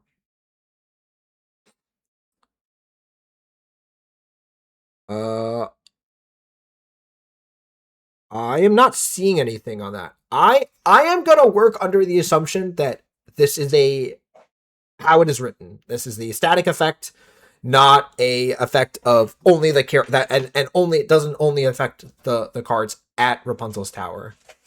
Huh. That kind of completely changes my assessment of the card. Yeah, because before I was kind of like, oh, it's like not that good. The move cost is cheap. It's got high willpower, but the fact that you don't actually have to move, you can just play this. Comes down. Again, your opponent can interact with it, right? They can just challenge or remove the location. But yeah, wow. Oh, I wasn't thinking of this. I think it's still a C. Like again, it's really only in the kind of full on Floodborn strategy. But yeah, wow, that completely changes my assessment of the card. That kind of gives you a sense of like my brain power, like or my thought process of like how I kind of am skeptical about any location with like a move condition. Even with these cards that have like a 1 cost move, like the cheapest move that you can have that's not 0. Yeah. So yeah, even just that little difference kind of completely changed the card to me. So yeah, C still, but wow, very interesting card. All right, I think that is it for Amber. Let's move on to Amethyst. All right, so we're gonna talk about Amethyst cards. I'm actually gonna quickly pop down here. Like I won't like talk about this fully just yet, but like this has the same formatting as Rapunzel's Tower, so it definitely is not a mistake. So yeah, we'll evaluate those as they are like really interesting. All right. I'm not pronouncing this. 6 cost 4/5 quest for 2. When you play this, if you one of your characters quested this turn, draw a card. Pretty easy card to enable, but I don't think I would play a 6 cost 4/5 quest for 2 that draws a card. So I don't imagine playing this. This looks like a D. It's just a bit too expensive. Maleficent here is a goon, but notably, we talked about the Maleficent and Diablo, so it's worth noting that like there is a good shift target for it. Um, Winnie the Pooh is 2 cost, 2/3 quest for 1. While you have 2 or more other honey characters in play, this gets +2 lore. So a nice turn 2 play. There's again in the honey deck, there's like you could go like Rue on turn 1, this on turn 2, and then any honey character on turn 3 should allow you to quest with this for 3. So yeah, nice kind of curve filler here for the honey deck. Again, not particularly impressed with the honey deck, but this is definitely playable. It's a C. Here is Panic, Hammer Enthusiast. 3 cost, 3/1, quest for 2 with Rush. We've seen a couple of these. I think the previous ones were uninkable. I think this one is now inkable. There might have been other versions of this where it was inkable, but like I've never really been sold on like these Rush characters with 1 willpower that also have like a decent lore total. It just doesn't make sense of like I don't know if they're trying to make these like modal cards and that this is a character that you can play and quest for 2 with, or you can use it as like essentially just deal 3 damage, right? Where your opponent has an exerted character in play, you play this and immediately just challenge into it and it dies. Um, Maybe they trait, right? Um, yeah, I am like it just in my brain it is not making sense. Yeah, and like if you're playing this and not questing or sorry, and not challenging with it right away, it kind of feels like you're only using half of the card. You're not fully utilizing the full card. Like yes, there are some cases where you can challenge a 0 strength character with this and then your opponent has to challenge back into it. You traded 2 for 1, but like yeah, I am not sold on these stats. So I think it's a D plus. It's not terrible, but I just can't get behind putting a card like this in my deck. Uh, Lumpy is another honey card. 5 cost, inkable 3/6 quest for 2. And you play this, move 2 damage from chosen character to an opposing character. Very similar to Accomplished Mystic, the Bell. Yeah, even a larger willpower is nice. So in multiples, right, you can use this to effectively move damage around, which is nice. Good for the honey deck. Yeah, C. Yeah, cool. This was an interesting. I had to reread this card. I had to look at this card, and I was like, okay, it's a 1 cost 2/2. Cool, it's a goon. Let's move on. And then I went, wait a minute, why does it quest for 2? Because when it quests, you banish him. So this just looks like a kind of cool, like hyper aggressive card. You play this on turn 1, your opponent plays something that can potentially challenge it, and you just say, cool, it's dying anyways, quest for 2 and get rid of it. And you can kind of go from there. Is that good enough, right? Is that really enough to like fully push an aggressive deck? Maybe is there something that like triggers off of banishing characters, works with like some of the cards that like care about you putting cards in your discard, right, from the previous set. So, there's some small synergies here. Yeah, this is definitely like a C level card. It's a little bit more specific. You kind of have to enable it, or you have to be playing. Yeah, you have to have some kind of payoff for using this, or you have to be a pretty aggressive deck. But yeah, I'm not mad about that card at all. Malin, another copy or version here, 2 cost, inkable, 2/3, quest for 1. So pretty mediocre stats. But when you shift over top of her, this character gains evasive until the start of your next turn. So remember that, like, as you're shifting, like, the card that you're shifting over top of can still trigger its effects. And notably, again, the red panda cards, like, they all have the temporary shift, so you can kind of trigger this multiple times. So you shift over top of it. Challenge with this: the card with temporary shift returns to your hand at the end of the turn, but this character, this Malin, will still have evasive, as it says, applies to the character or the stack itself. So yeah, the fact that this lasts until the start of your next turn is nice. So yeah, this is a perfectly playable card, and people are kind of already experimenting in I think Ruby Amethyst with the different things you can do with that. Genie, hard to grasp. 4 cost, inkable, 3/3, quest for 2 with evasive. Yeah, we've seen, I think, similar stats to this before. This is no Genie wish fulfilled, but it is definitely a playable Genie. Yeah. C plus even. Like I think again already people are kind of fitting this into decks. Yeah. Vixie, 3 cost, inkable, 2/4, quest for 1. When you play this character, if you have an evasive character in play, you can return a chosen character, item, or location with cost 2 or less to their player's hands. So all of I believe this, the Fox and the Hound is the name of the franchise. Again, never seen it. But all of the Vixie and the Todd cards, they all kind of interact with evasive characters, or have evasive, or want you to have evasive in play. This is an addition to that archetype. We've seen that, like, bouncing something that's only 2 cost or less is a bit restrictive. Tigger, for example, is a card that saw a little bit of play, but kind of only in Blurple, and only because it kind of had a bad matchup into aggressive decks.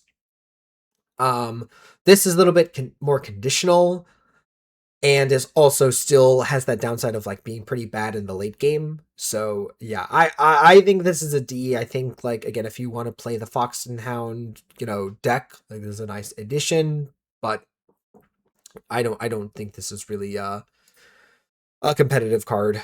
We've got Amiko here, which is a nice shift, decent stats, like, goon type card. Yeah, a C minus, type card that we've seen. So here is the pain to the equivalent to the panic, or the kind of tag along card. 4 cost, inkable, 5/3, quest for 1. You play this character if you have a character named Panic in your discard, gain 2 lore. So again, like, it still doesn't change my evaluation of the previous Panic. All right, obviously that's kind of why maybe they're okay with the Panic having only 1 willpower, as, like, you want to kind of theoretically challenge with it, banish it, have it go into your discard. But yeah, even then, like, playing this and gaining 2 lore, it's like, oh, it's like, you already quested with the Panic. It still doesn't change my evaluation. Like, they've also tried to do this thing with Pain and Panic, where you have one card that references the other, and these mechanics have never really worked out so far. Yeah, you can envision, like, oh, what if you played a deck with Pain and Panic, and instead of actually playing the Panic, you just discard it, through some other effect. Again, unless you're already doing that, I don't really see a reason to kind of build your deck around this just to play this card and gain 2 lore. So, yeah, this looks like a C. This is the better of the cards. Like, the 5/3 body is a little bit better. The on play effect, like that, just assuming you have made this card work, you have triggered this effect, this is obviously better than Panic, but again, you kind of have to evaluate it in the combination of the two, and yeah, still not sold. Ming Li, Overprotective Parent, is uninkable 4 cost for 3/3 quest for 2. When you shift a character on top of this character, chosen opposing exerted character can't ready at the start of their next turn. So very similar kind of play pattern here. There is, like, a big shift Ming Li in the set, like, that does a lot of challenging and everything. The fact that this doesn't exert the character, the fact that, like, you have to shift over top of it every turn, and then, it's kind of like, what else are you doing with this? It's uninkable. I think this looks like a D. It's not an F. I kind of want to give it an F. I just don't really like this card. Right, it's pretty expensive. At least the other Malin that we looked at was a 2 cost. This is a 4 cost, like much harder to kind of play, and kind of exist in the game, efficiently. So yeah, I am not a fan of this. Merida. Oh, is it loading? Oh, there we go. Merida Wisp Conjurer, 4 cost uninkable, 3/3 quest for 1. It is of course an Amethyst legendary, so obviously it draws a card. It draws cards, that's what it does. You may have this character enter play exerted to draw a card. That's like okay to start. Like obviously if they have a bunch of characters in play, it's less good. But then it also has this beckon effect of during your turn, whenever another character of yours enters play exerted, you may draw a card. So it's kind of interesting that it's actually like really good in multiples where you play the first one. Maybe you draw a card of it, maybe you don't. I don't know. But then you play a second one, have that enter play exerted to draw a card, and then the other one also draws you a card. So that's kind of interesting. It's a little hard to evaluate this card. We've been experimenting with like what cards can you play that activate this. There are some of the brave cards in Amethyst and Steel that enter play exerted to gain an additional effect. There's also bodyguards, obviously, shifting and things like that. So yeah, it seems like more like bodyguards, and that kind of works out as like you want to play a bunch of bodyguards because you want to be able to play this, draw a card off of it, and then have it live, right? And kind of the only way to do that is by playing bodyguards. So yeah, we'll see where this lines up. And just like as a card itself, like again, and eventually Dumbo and those cards are going to rotate, and we'll kind of have to find other forms of card advantage. And I think like this might be one of those cards that like right now it doesn't look as good as a card like Dumbo, but eventually this card will kind of make its heyday. Yeah, this looks like a I will say a C plus for now. It could move up to, again, it probably is moving up to a B as things are explored, or as card if we reach the next rotation cycle.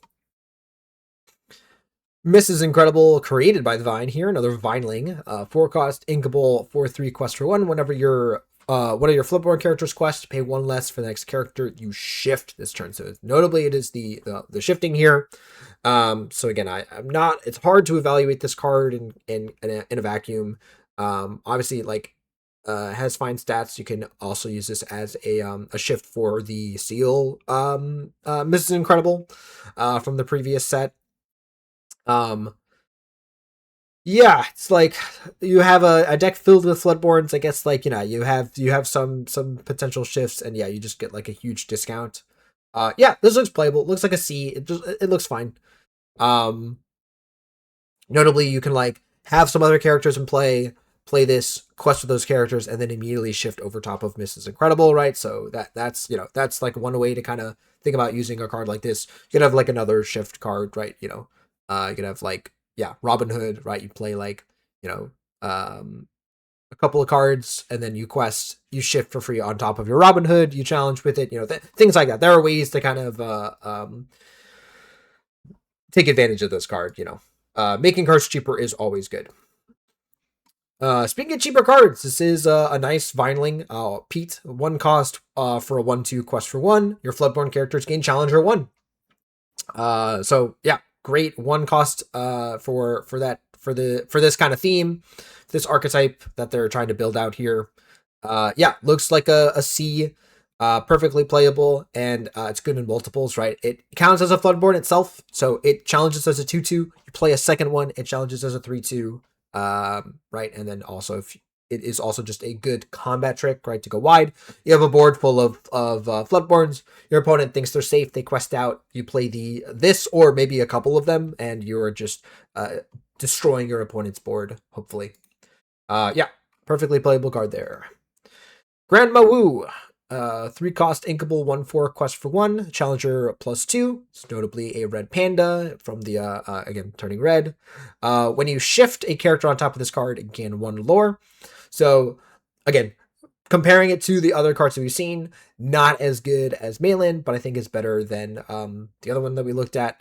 Again, cheaper, has some kind of flexibility here. Again, Inkable, Challenger 2 is nothing to scoff at. And then this also has a benefit of like, it has a better effect just in general, where you can just shift over top of this.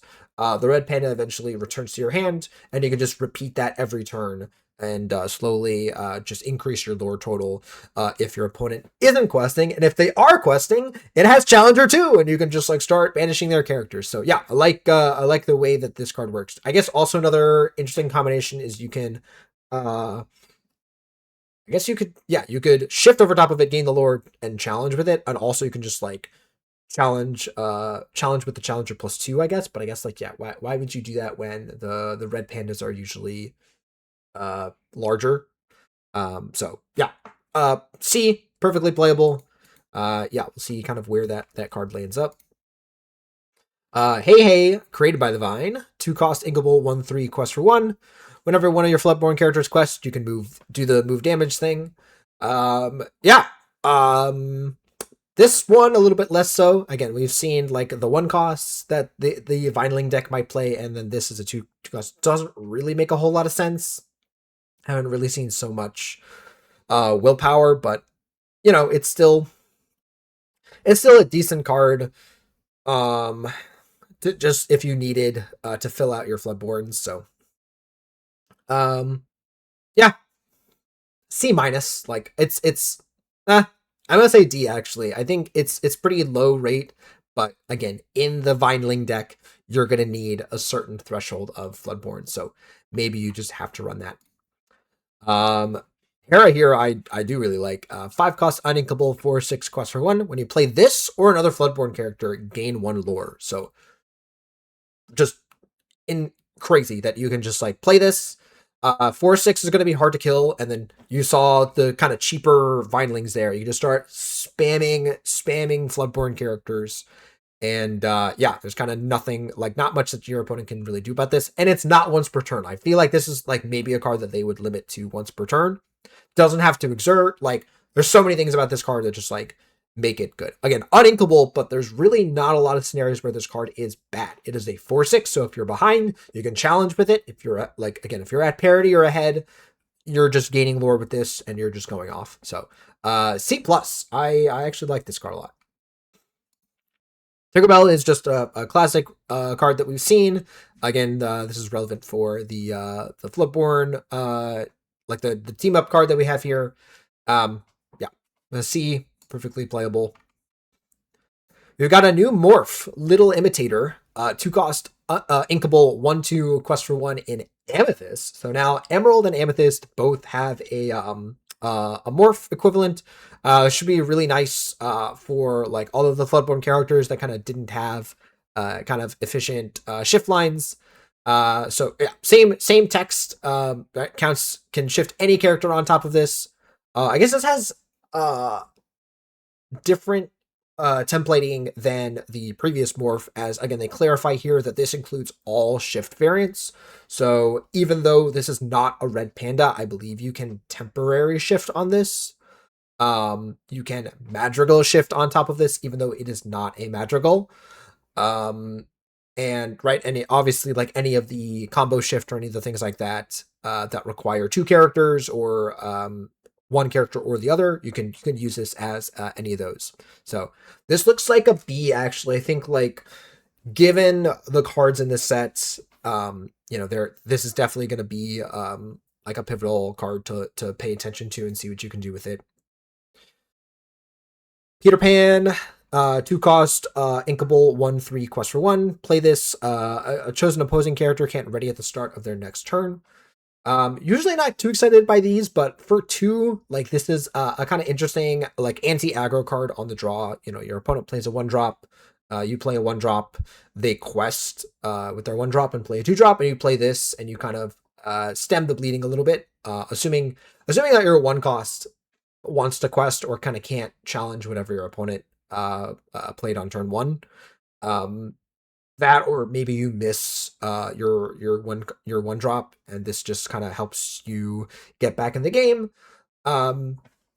that's kind of my thought process with it. Otherwise, like, yeah, again, in general, I'm not a big fan of these types of effects. So yeah, this looks like a C minus. Like it's again playable mostly because there is a Floodborn that wants to shift over top of this. And we kind of, I don't know what other shift targets exist for this. I don't think I've seen the whole, like, I haven't seen every single card, obviously. But yeah, the fact that it exists for this, I think is a thing that's like pushing it up. You've got some punch, 2 cost, inkable, action song, chosen character gains rush and challenger +2 this turn. So kind of nice as, you can play a character on 2, you play a character on 3, maybe it has resist or something like that, and you immediately sing with your 2 cost character to give your 3 cost rush, challenge into something, and you've gained a good amount of tempo there. Yeah. See, like playable card, a little bit limited, but we've seen these like actions and these effects that give like Russian Challenger, at least seen like Merlin Crab, thinking back to that this kind of reminds me a little bit of that. Doesn't draw a card, so it's again a little bit of card disadvantage, but I think that's okay. This is still a card that I would potentially consider for things. Here's an interesting card for the honey cards, and I guess just in general. No, still just for the honey cards. We've with a few good friends. You can see all of them on the art here. 6 cost inkable with a song with sing together. Chosen player draws a card for each ink type of characters you have in play. So obviously, again, we've seen the honey archetype and the themes there, trying to play all the different ink types. So this is potentially draw 6, which is crazy. Most of the time when I've seen it played in testing, it's a draw 3, which is not nothing, right? Again, it also is playable with Christopher Robin. You can sing this with just that. It is not a honey card, notably, so you can't search for it with Christopher Robin. But yeah, C, again, good in that deck. I don't really think it's going to see play in 2-color decks. Like, I think sing together, draw 2 is not what you want from this, especially when second star, I believe, is still in the game. Petrify, 1-cost uninkable, exert chosen opposing character. So you've seen some of these effects, not for this efficient of a card. Right, 1 cost is kind of as cheap as you can get. We still have Isis Vanderchill, I believe, as like an equivalent of this effect. It's kind of weird to have this as a 1-cost. Like, obviously you're not playing this on turn 1, but is a lot easier to flex into a turn and play some things. So yeah, this looks like a C. We'll see kind of where this lines up. Again, the uninkable is rough. The fact that it's on an action and not on a character. Thinking back to like, was it Pinocchio, the original Pinocchio, all the way back in like set 3 or something. Yeah, that exerted on play. Like, thinking back to that, this is like a little bit worse than that, but still good. One and only, 3-cost inkable action. Choose a character, banish all other characters with the same name as that character. So very weird card. Like, this could be maybe the card that is the tech card, as you'd have to really kind of feel out what you can banish with this, and like what you're including in your deck. So like an example of this is like in Blurple, you have the 2 Hades. So if you're playing against a lot of Hades, maybe you run this and your opponent plays a Hades, like a couple Hades, you have 1 Hades, and you play this on your Hades and you get rid of both of your opponent's Hades. That's kind of where I'm lining with this card. Otherwise, I guess like you can use it as like a punish for like a decks that run a lot of one particular character. So like, think about like the Lilo and Stitch decks, right? They play a lot of Lilos, they play a lot of Stitches. This also counts towards like, again, if they play the Lilo and Stitch team card, it counts as Lilo. So if they have like Lilo, Stitch, Lilo and Stitch and like, I don't know, something else, you play it on the Lilo, one of the one cost Lilo or something like that, and you remove the Lilo and Stitch is a potential example.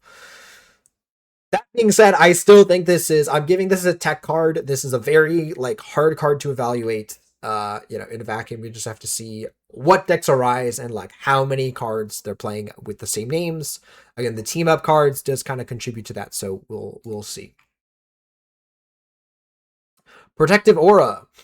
2 cost, inkable. For an action, your Floodborne characters gain evasive until the start of your next turn.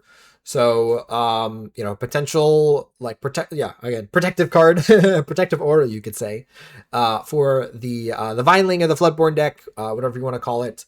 And this could potentially end games, right? It's until the start of your next turn, so you just have a board full of Floodborns. You play this, you quest out, and your opponent presumably can't effectively challenge and remove all of your board.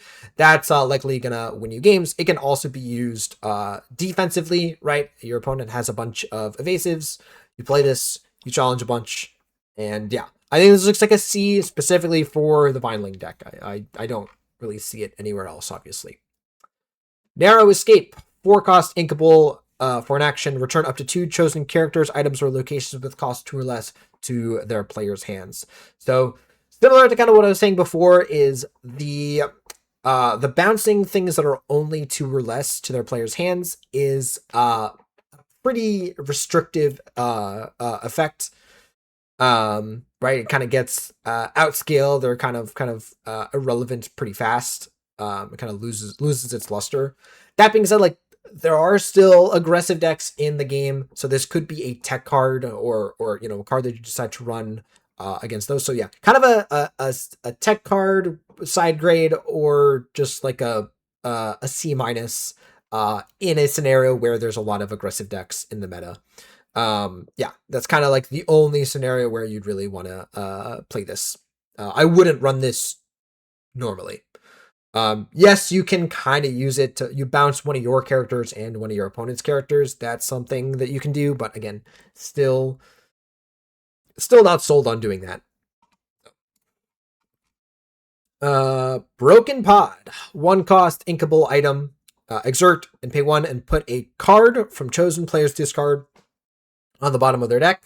So this potentially, a good card to kind of counteract some discard strategies. So like again, Lilo, they kind of escape artist Lilo. There's obviously like Olaf with like wanting actions in the discard. Little things like that. Again, we saw the horseman or the horned king. Right, and so this can kind of disrupt that. This is like the definition of a tech card. This is, again, not a card that you play normally. I believe there is like the mechanic of like, if a card left someone's discard, right? That is a mechanic that exists. I don't think this improves that mechanic that much. And otherwise it's like, again, a pretty poor card. So, I don't think that's where my mind is going. I'm looking at this as I'm playing this as a tech card against these cards that kind of interact with the discard. So definitely a tech card. So nothing really much there. I don't think I would play it otherwise. All right, a couple more cards to go here. We got Magical Honey Staff. This is a 1-cost item. It is notably a honey card, which is kind of interesting. Once during your turn, you can pay 1 to give another character of yours the honey classification until the start of your next turn. And you can pay exert it and pay 2 to give chosen honey character of yours evasive until the start of your next turn. So obviously, like, much better in the honey decks already that can just kind of activate this on a character without having to pay the extra 1. But even then, paying 2 for this like also seems expensive. Like, these effects, again, usually aren't that effective, especially, again, that you have to continue to pay for this. We saw like the Magical Feather, right? That kind of saw a little bit of play because you could kind of play it and then use it and then bounce it later. But this you have to continuously pay. I think this is looking like a D, just like, again, not a card. Again, enjoy the honey cards, people, all you want. We're talking about competitive here, not particularly sold on that one. This one is potentially interesting. We have to figure out how or if or in what way this is good or not. I know that's very descriptive, but this is Source of the Vine, so 4 cost, uninkable. Whenever an opponent character's quest, you gain 1 lore unless they pay 1. So already kind of a taxing effect. If you're familiar with that from Magic, just some kind of detrimental effect or kind of forcing your opponent to pay costs. Otherwise, you gain a benefit. So this kind of makes it very difficult for your opponent to go particularly wide and to race you effectively. And then in the slower games, we've seen, with spellbook type cards, this can exert and you can pay 2 to gain 1 lore. So if your opponent isn't questing and is just kind of sitting around not wanting to wanting to kind of play out the board or wanting to kind of not feed into this card too much, then boom, you can you can just like use the Radiant Bloom effect and kind of progress your game. Now, that being said, as I was talking about with all of the other cards here, this is an uninkable card that doesn't contribute to the board, that is kind of only good in certain scenarios. If you are super behind, like, your opponent is at 8 to 10 lore or something like that, and you're at like 2, this does nothing, right? It kind of just, you've played a 4 cost card, your opponent's going to pay a couple of ink, and they're just going to ignore this and let you get a couple of lore and win the game anyways. So, there's some kind of polarity to this card of, there's that aspect, but then, maybe you're in a close game, it's like, it's like 10 to 10, you play this out, and, you have a bunch of characters in play, and then your opponent can't progress their gameplay, they can't add more characters to the board, and quest and not pay for this, or they can't it's tough for them to do both. And so, that can be a potentially good effect for this. For now, I'm leaving this as a C. It's a very interesting card, but and it's quite a flavorful card. I think this is a more story and thematic card than actually a competitive card here. And then I believe our last card, Amethyst card here, is Ring of Stones, Taken by the Vine, 4 cost, uninkable for a location. We saw this earlier, 7 willpower, 1 lore, and 1 to move, and your Floodborn characters get +1 lore. That's very strong. Just like, 1, 2, 3, like Floodborn characters, and then play this out, quest with them, and then even if they answer this or your other Floodborn characters, like you're continuing to gain lore off of this. 4 cost, uninkable locations do have a little bit of a hill to climb. Again, usually the uninkable characters are usually, or the actions are usually kind of where kind of the good cards lie. Usually inkable locations are a lot better, as again, locations are the classic card that they are good while you're ahead. Again, this is like classic, like great to play while you're ahead or while you've already got a board. You top deck this later in the game or after your opponent has dealt with a lot of your characters, and this just feels terrible. That being said, it's still playable. It's a C level card. It actually kind of excites me, like both this and Rapunzel's Tower actually kind of make me more excited for the Floodborn or the Vineling strategy than I initially thought out. Yeah, playing a full Floodborn deck and getting to play both of those as kind of like, again, thinking about from Magic, like these enchantment style effects that just affect your whole board and kind of buff up your team. Seems cool. All right, C, and I believe that is it for the Amethyst. So on to Emerald. All right, so first up we have 2 cards here. We have Carl and Ellie. And Carl here is 1 cost, inkable 1/2 quest for 1. When you play this, you can pay 2 less for the next character named Ellie you play this turn. So obviously we need to kind of look at this Ellie here, which is a 2 cost, uninkable 2/2 quest for 1. Whenever you play a location, you gain 1 lore. So, this is, there's some, a Carl Floodborn in this sense, so this is like a fine 1 cost to play. Obviously, like, this is like a very crazy start if you're able to play, if you draw both of these in your opening hand. Ellie here, like kind of working, like in tandem with a lot of the other cards from up. Um, you know, wanting to play a bunch of locations and characters that synergize with those. Um, as for like this card by itself, because I think like this is a card. It's like, okay, this is the card that you're accelerating out. Is this worth playing by itself? And the answer is actually maybe. Just a 2 cost 2/2, is not great. But the fact that this comes down and then just play location, gain a lore, play location, gain a lore, and that you can trigger this multiple times. Combine this with if any of your locations survive, you're gaining extra lore. So yeah, you play this in multiples and it just goes nuts. So yeah, I think again, trying to think about these cards as a package. I think both of these are sea level cards. Again, perfectly playable. We'll have to see kind of what the up deck looks like, but certainly looks like two playable cards. And yeah, the fact that this card is kind of playable by itself. This card you kind of are gonna play if you have the Floodborn or the team up card, or anything like that. And then yeah, and then if you have the nuts of like Carl into Ellie, yeah, props to you. Buzz Lightyear grounded. I don't know why. It's interesting. Interesting art here. Oh, I guess it's sorry. I realize now it's being caught by the vine. I was like, what is going on? 3 cost inkable 4/4 quest for 1. This character can't gain evasive. So a little bit of a like an increased stats, but with that downside, doesn't stop it from being protected by things like bodyguards or things like that. But this is like a fine card. It's a C minus. Like it's certainly playable. Again, if you wanted to do the shift, it is a toy, kind of similar to the Woody. You reduce this by 1, and it will trigger the toy cards, with any of your hams or Grandmother Willow effects, things like that. So yeah, nothing bad here. I think this Buzz Lightyear is a little bit better. I like this card quite a bit.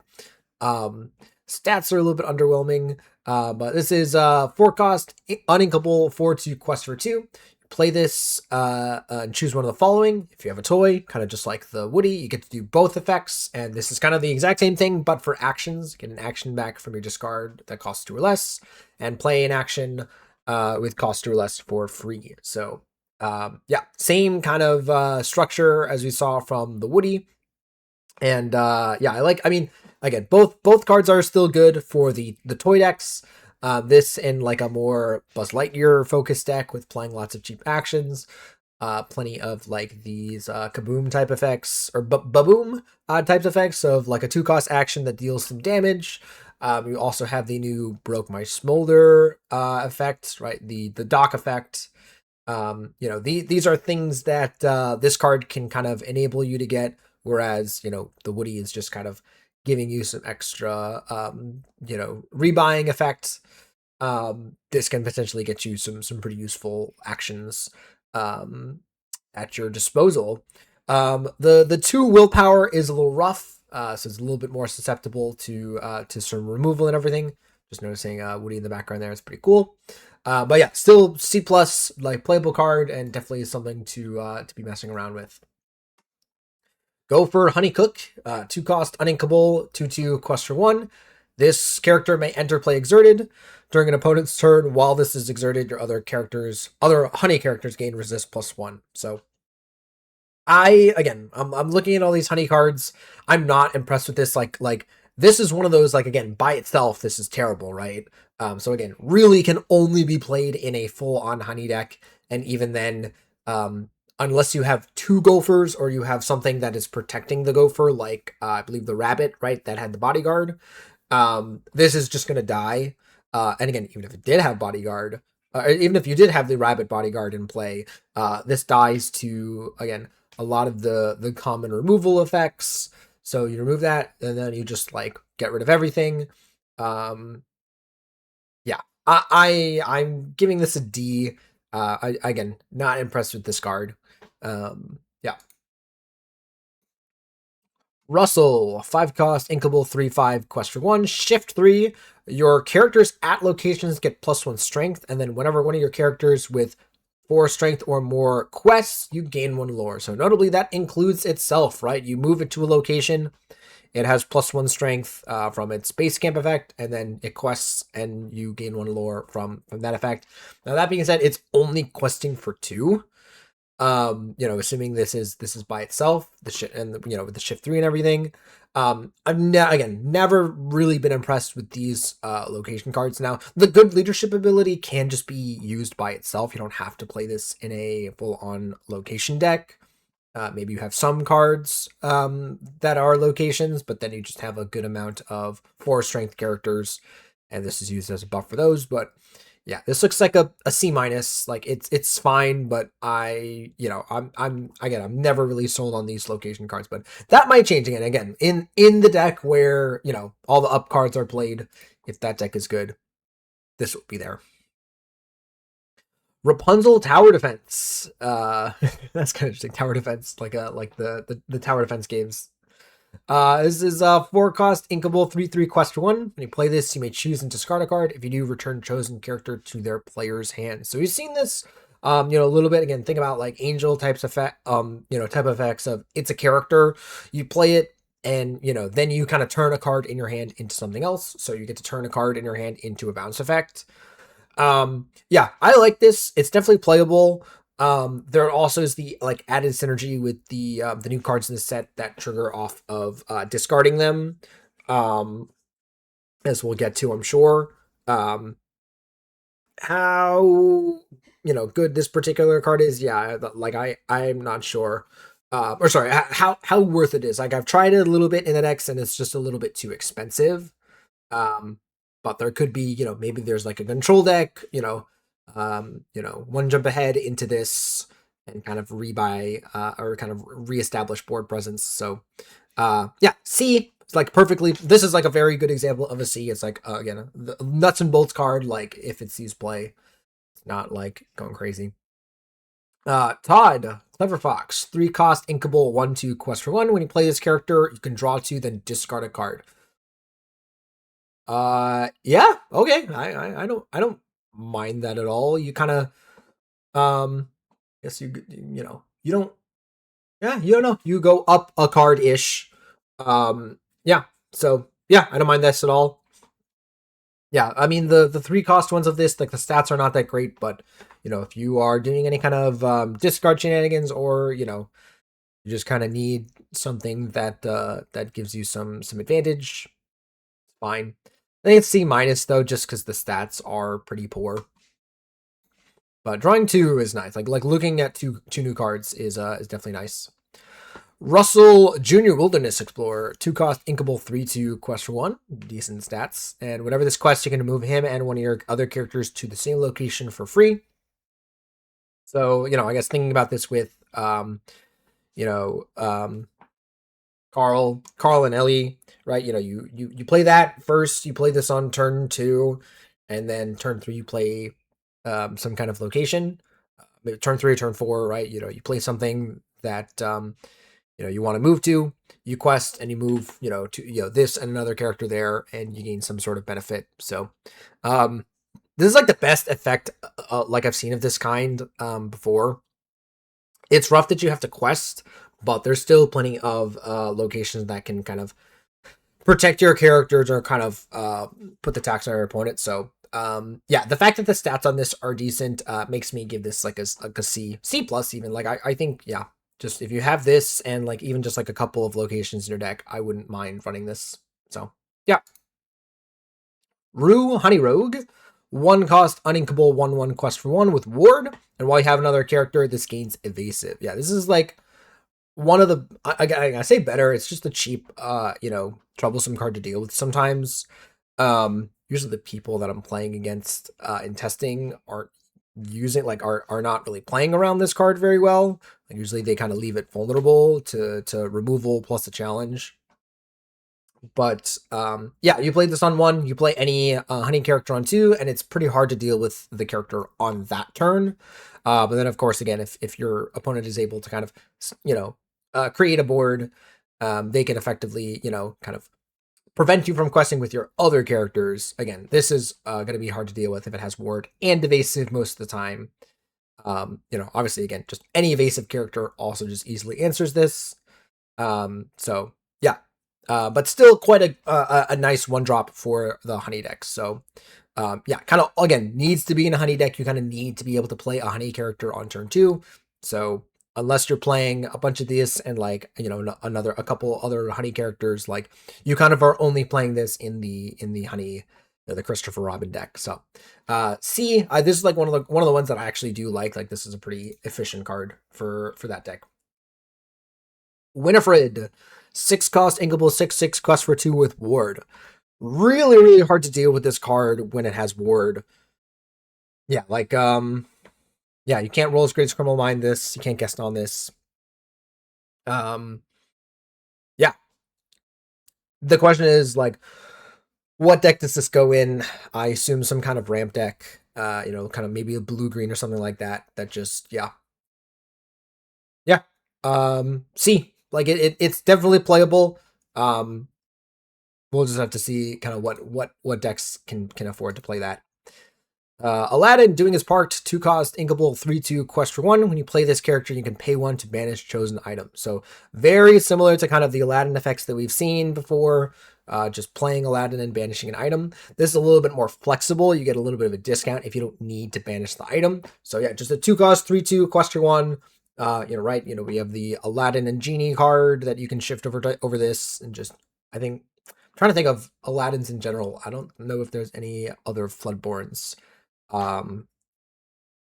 Drawing a blank here, but yeah, C, perfectly playable. Madam Mim Hummingbird, 2 cost inkable, 1/1 quest for 1 with evasive, and then it has the hidden incaster effect of giving the cards in your hand the inkwell symbol, so they all can be ink. So it turns your uninkable cards in your hand into inkable cards. This one is inkable, so hidden incaster was not inkable, so that like is it's kind of like, why do you care if it turns all the cards into inkables? It does kind of matter for kind of like deck building in the early turns, and also the fact that like drawing multiples of these are pretty bad. That being said, like again, everyone assumes that this a card like this completely warps deck building and you just like go nuts. Does not really happen. The fact that this is evasive is nice. It at least can do something. And the fact that it's a character is nice. The fact that you can play this, and even if you're not fully taking advantage of it, you might get some minor benefit, and you can just quest with this in the meantime. The downside is, of course, that being a character and a 1/1 character, this is way more removable than Hidden Incaster was. So again, kind of like how you couldn't really change your deck building with Hidden Incaster, this you absolutely can't, because you just can't reliably keep this around. You can't just always count on this card being in play. So yeah, I think I think this looks like a C. Like again, I'm sure people will mess around with it. I think it's more like a C minus. Like I want to give this like a D. I don't really see again a reason to change how you're building your deck because of this. Maybe if you have a high uninkable count, you're worried about it, you add some copies of this, but I don't really see this card being that good. Here's a Goon Minnie Mouse for that team up card that we saw. It's a nice inclusion. See, again, all of those are pretty good. Kevin, Flightless Bird. So here's a 2 cost inkable 1/3 quest for 3, which sounds really great. Except when it quests, you get to put it on top of your deck. So it's even worse than just like banishing, as like it goes on top of your deck and kind of stops you from being able to kind of gain new cards. Yeah, particularly bad if you are like behind and you have to like quest with this, put it on top of your deck, and like again, the cards in your hand don't effectively help with whatever situation you're dealing with. That being said, like if there's any effects that like draw and discard or things like that, right, you can quest with this, play a draw and discard effect, get this back out, and you've kind of it acts as a form of protection. So this is like the classic like C level card of like, it's not that inherently powerful by itself, but in the right deck, in the right situation, this can be a pretty hard, difficult card to answer. So yeah, C for Kevin. It'll be interesting to see what we mess around with this, if there's anything like that. Here's a Peter Pan created by the Vine. So 3 cost, uninkable, 1/3 Quester 1. Whenever one of your Floodborn characters is challenged, the classic, player discards a card. And yeah, very nice effect here. Yeah, the fact that it applies to itself. So, just an aggressive, quester that is usually gonna get a card from your opponent. Yeah, C. Again, perfectly fine. Excited to again see more of the Vineling cards. Cooper we've seen is just a vanilla card. Nothing really to say about that. I want to show. I guess this is funny that we're seeing Posey first.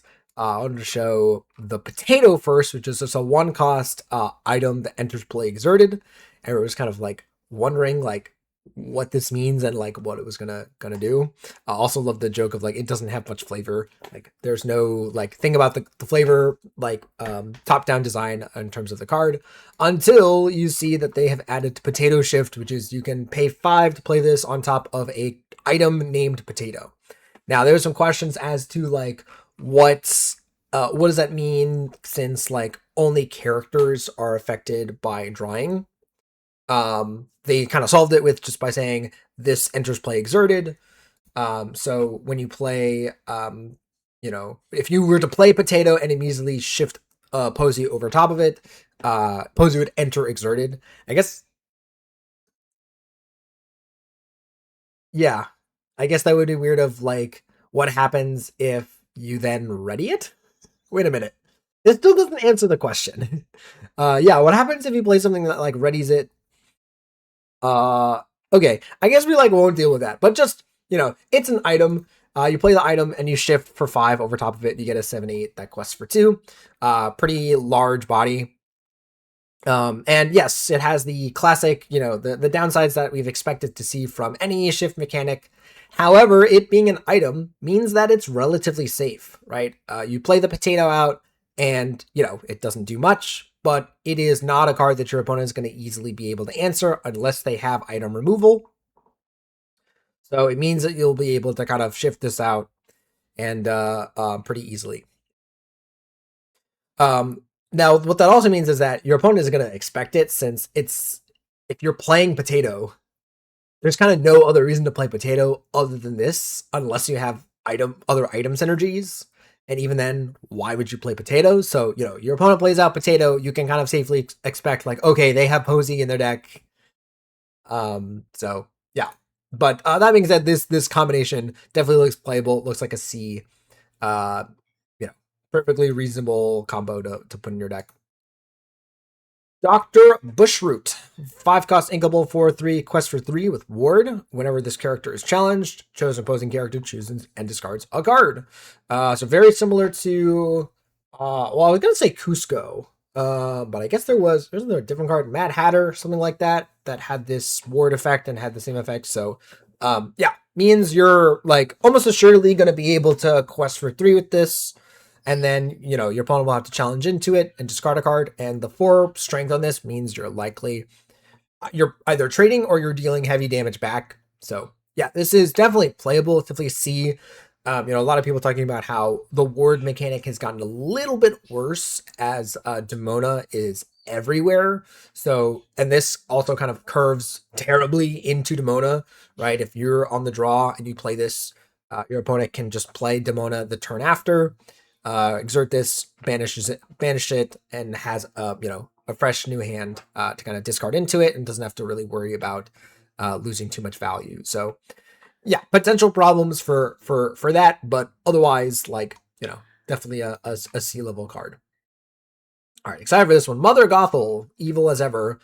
2 cost, uninkable, 3/3, question 1. During your turn, when you discard this card, you may play this card from your discard. You still pay the costs. So yeah, this is, if you're familiar with Magic, this is very similar to Madness, right? Discarding the card and then playing the card. Yeah, remember that, you still have to resolve all effects before you actually play the card. So Yeah. Um, yeah, I think like this combined with Angel and also the discard cards in this means that this is going to see play. The benefit of it is like this is still just a fine card to play. It's just a 2-cost 3/3. It is uninkable, right? So you have to consider that. But besides that, like there's really no downside to including this card in your deck, running a couple of discard effects, and going nuts. So yeah, I think C plus still, as again, this is like a more situational card, not as overtly powerful, but still kind of, encourages you to make some deck building decisions. Todd and Cooper here. Interesting. It's a team card. I didn't realize there's a team card that was not a dual ink card. 4-cost inkable 3/3 quest for 2. So kind of decent stats by itself. It's got shift 2 and evasive. So again, fine card to play, just normal. And then, if you play like there's a 1-drop Todd, I think there's also a 1-drop Cooper and all those sorts of things. And you can definitely easily get a 2 questing evasive character on board. So nice. Here we go. Speaking of, we mentioned Mother Gothel. Here's kind of the Rapunzel counterpiece. 1-cost inkable 2/1 quest for 1. Once during your turn, you may discard a card to give this character +1 lore and evasive until the start of your next turn. So yeah, you play this on 1. The next turn, you ink and discard Mother Gothel to get this effect, and then you also just play the Mother Gothel, and yeah, boom, you've just got the makings of like a really strong start and kind of have like the building blocks of a deck. Yeah, this one I think is like a B. I think this definitely like can still be good outside of like a strictly discard deck, but you kind of just need the right amount of card draw, kind of the right pieces. You can still run this with like again Escape Artist Lilo. So yeah, it's good. What more is there to say? Cetus, 6-cost inkable 6/7 quest for 2. It's notably a monster. I don't think it's from. Is it from Monsters Inc? No, it's from it's the Serpent. So, interesting that there are some monster cards that are not from Monsters Inc, which is kind of cool. But otherwise, this looks like a D. I mean D plus. It's fine. Its stats are fine. It's just it's not really a competitive looking card. Mushu, Stealthy Dragon. It's been a while since we've gotten, I think, a good Mushu card, and also like I don't think there's a lot of Emerald Dragons. It's a 3-cost inkable 3/2 quest for 1 with evasive, and when this quests, if an opponent has more cards in hands than you may draw a card. Yeah, great card draw in Emerald, and it kind of works with the kind of themes that you're doing. Right, since you don't have a lot of card draw, if your opponent like you're playing against a Sapphire or an Amethyst deck that has a ton of cards in hand, you can play this and kind of get some cards back. Again, kind of good with some of the cards that you've seen previously, Rapunzel and Mother Gothel, that are incentivizing you to discard cards. So, you're discarding a lot of cards, you're playing them out to the board, so you're not losing out on too much value there, but then you end up with less cards in your opponent more naturally. So, again, this is like a great card in that deck to kind of keep the cards flowing. Yeah, I think this is a B. Honestly, probably an A. It's just so easy to put into a deck. Yeah, I think this is just one of the kind of, again, kind of thinking through that category of like, this card isn't asking too much of you. Even if you don't get the card draw off of it, it's still just a 3/2 evasive. Yeah, just like doesn't really ask too much of you, and most of the time you're going to be able to trigger this, since during your turn you can kind of control what cards you play and can do that. Again, if your opponent has no cards in hand, then cool, you just quest with this or trade it off or find some other way to draw cards. Yeah, just a really easy card to slot into decks. So you should definitely expect to see Mushu. All right, I think then we're on to some of the actions here. To Wither a Flower, 4-cost uninkable action song, deal 2 damage to each opposing damaged character. So, malicious, mean, and scary type things. You can also use, people also thinking about using this with the Merida from the previous set. Yeah, there's a potential to just like have this do a ton of damage. Not quite grab your swords, but kind of close. It still does deal damage. So unlike Malicious, Mean, and Scary that just puts the damage, this is affected by resist. So just keep that in mind. But yeah, definitely a C plus. Like it's a playable card that has potential to be a really good board sweeper. So yeah. Piercing attack. Speaking of resist, 2-cost inkable action that says deal 2 damage to chosen character. This damage can't be reduced by resist. So I think it's kind of interesting that they didn't just say put 2 damage. I guess they still wanted, I guess, Merida to be able to do something with this. Or I don't know exactly why they didn't kind of just use the Malicious, Mean, and Scary templating. Maybe to just be more more clear. Right, Malicious, Mean, and Scary, people often assume that resist kind of gets protected by it. Right, and then they don't, and then that's like super tilting, right? But here, yeah, it kind of is just a good action that's always going to deal 2 damage, or I say at least 2 damage, right? Again, with Merida, it could do more. Yeah, C level card, just a consistent 2 damage. Yeah, nothing really much more to say about that. Put that thing back. 4-cost inkable action song, return chosen character item to their player's hand. So yeah, just a good bounce spell. A little bit more expensive than Mother Knows Best, right? But it's inkable, and it can also target items. Not sure how relevant that's going to be. Obviously good with any of the like Ursula, like the 2-cost Singer 4s, right? Maybe Amber Emerald Singers comes back or something like that. Yeah. It's decent. It's a little bit less efficient to play, right? 4 is pretty expensive for a bounce like this. But it's definitely playable. C, and I think moving on from there.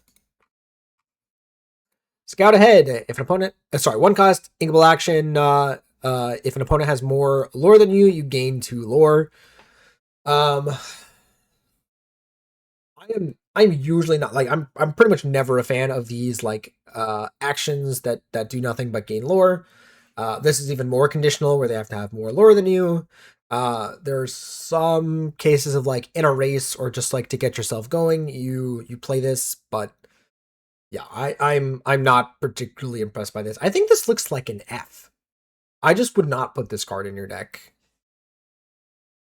Because especially the more of these that you play, like imagine like, you're at 8 and your opponent's at 10. It's not even if they have to have more. So yeah, if you have 2 of these in hand, you're at 8, your opponent's at 10. You play one of these and then the other one is just a dead card.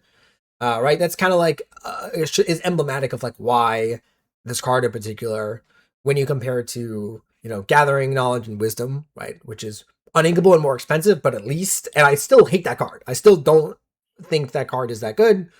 Again, only in super, super, super aggressive decks is it good.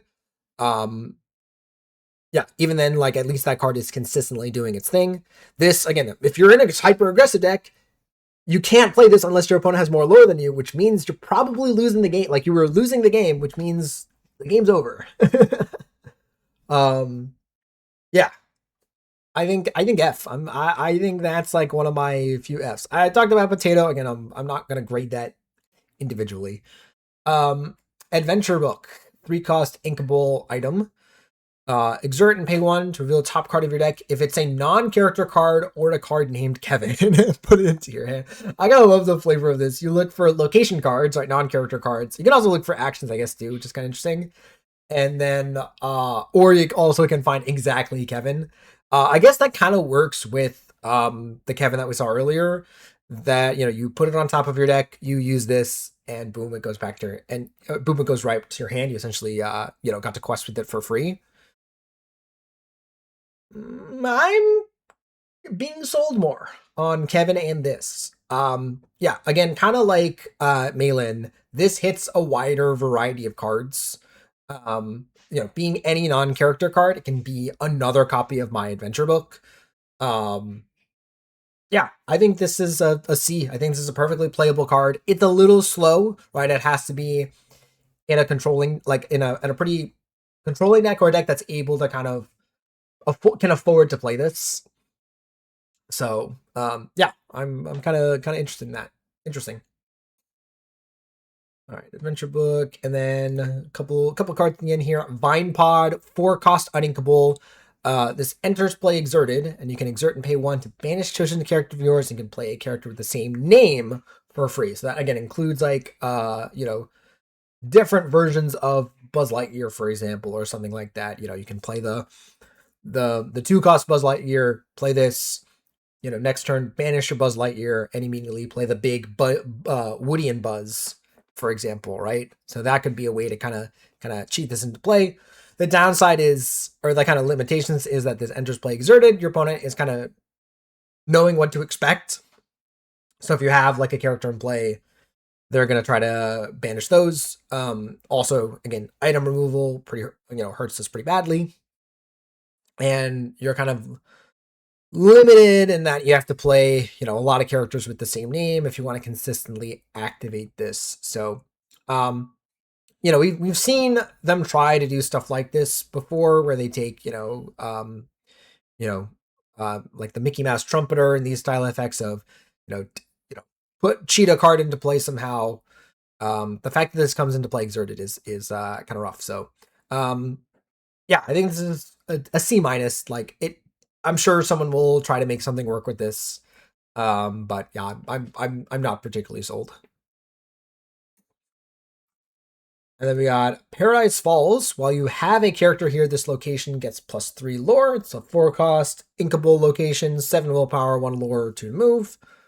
So this is kind of like again, you can see the balloons up here. This is the kind of quintessential up card that they're referencing, or kind of expecting you to kind of do the thing with. Right, you saw Russell, right? You can move Russell here pretty easily. And yeah, then this location gets a lot of lore. Otherwise, like, yeah, it's pretty poor. Just paying 2 to move something is pretty expensive. And then again, it's not doing anything to kind of protect itself or anything like that, so it can just get banished as well. So yeah, I think this is a C. It's fine.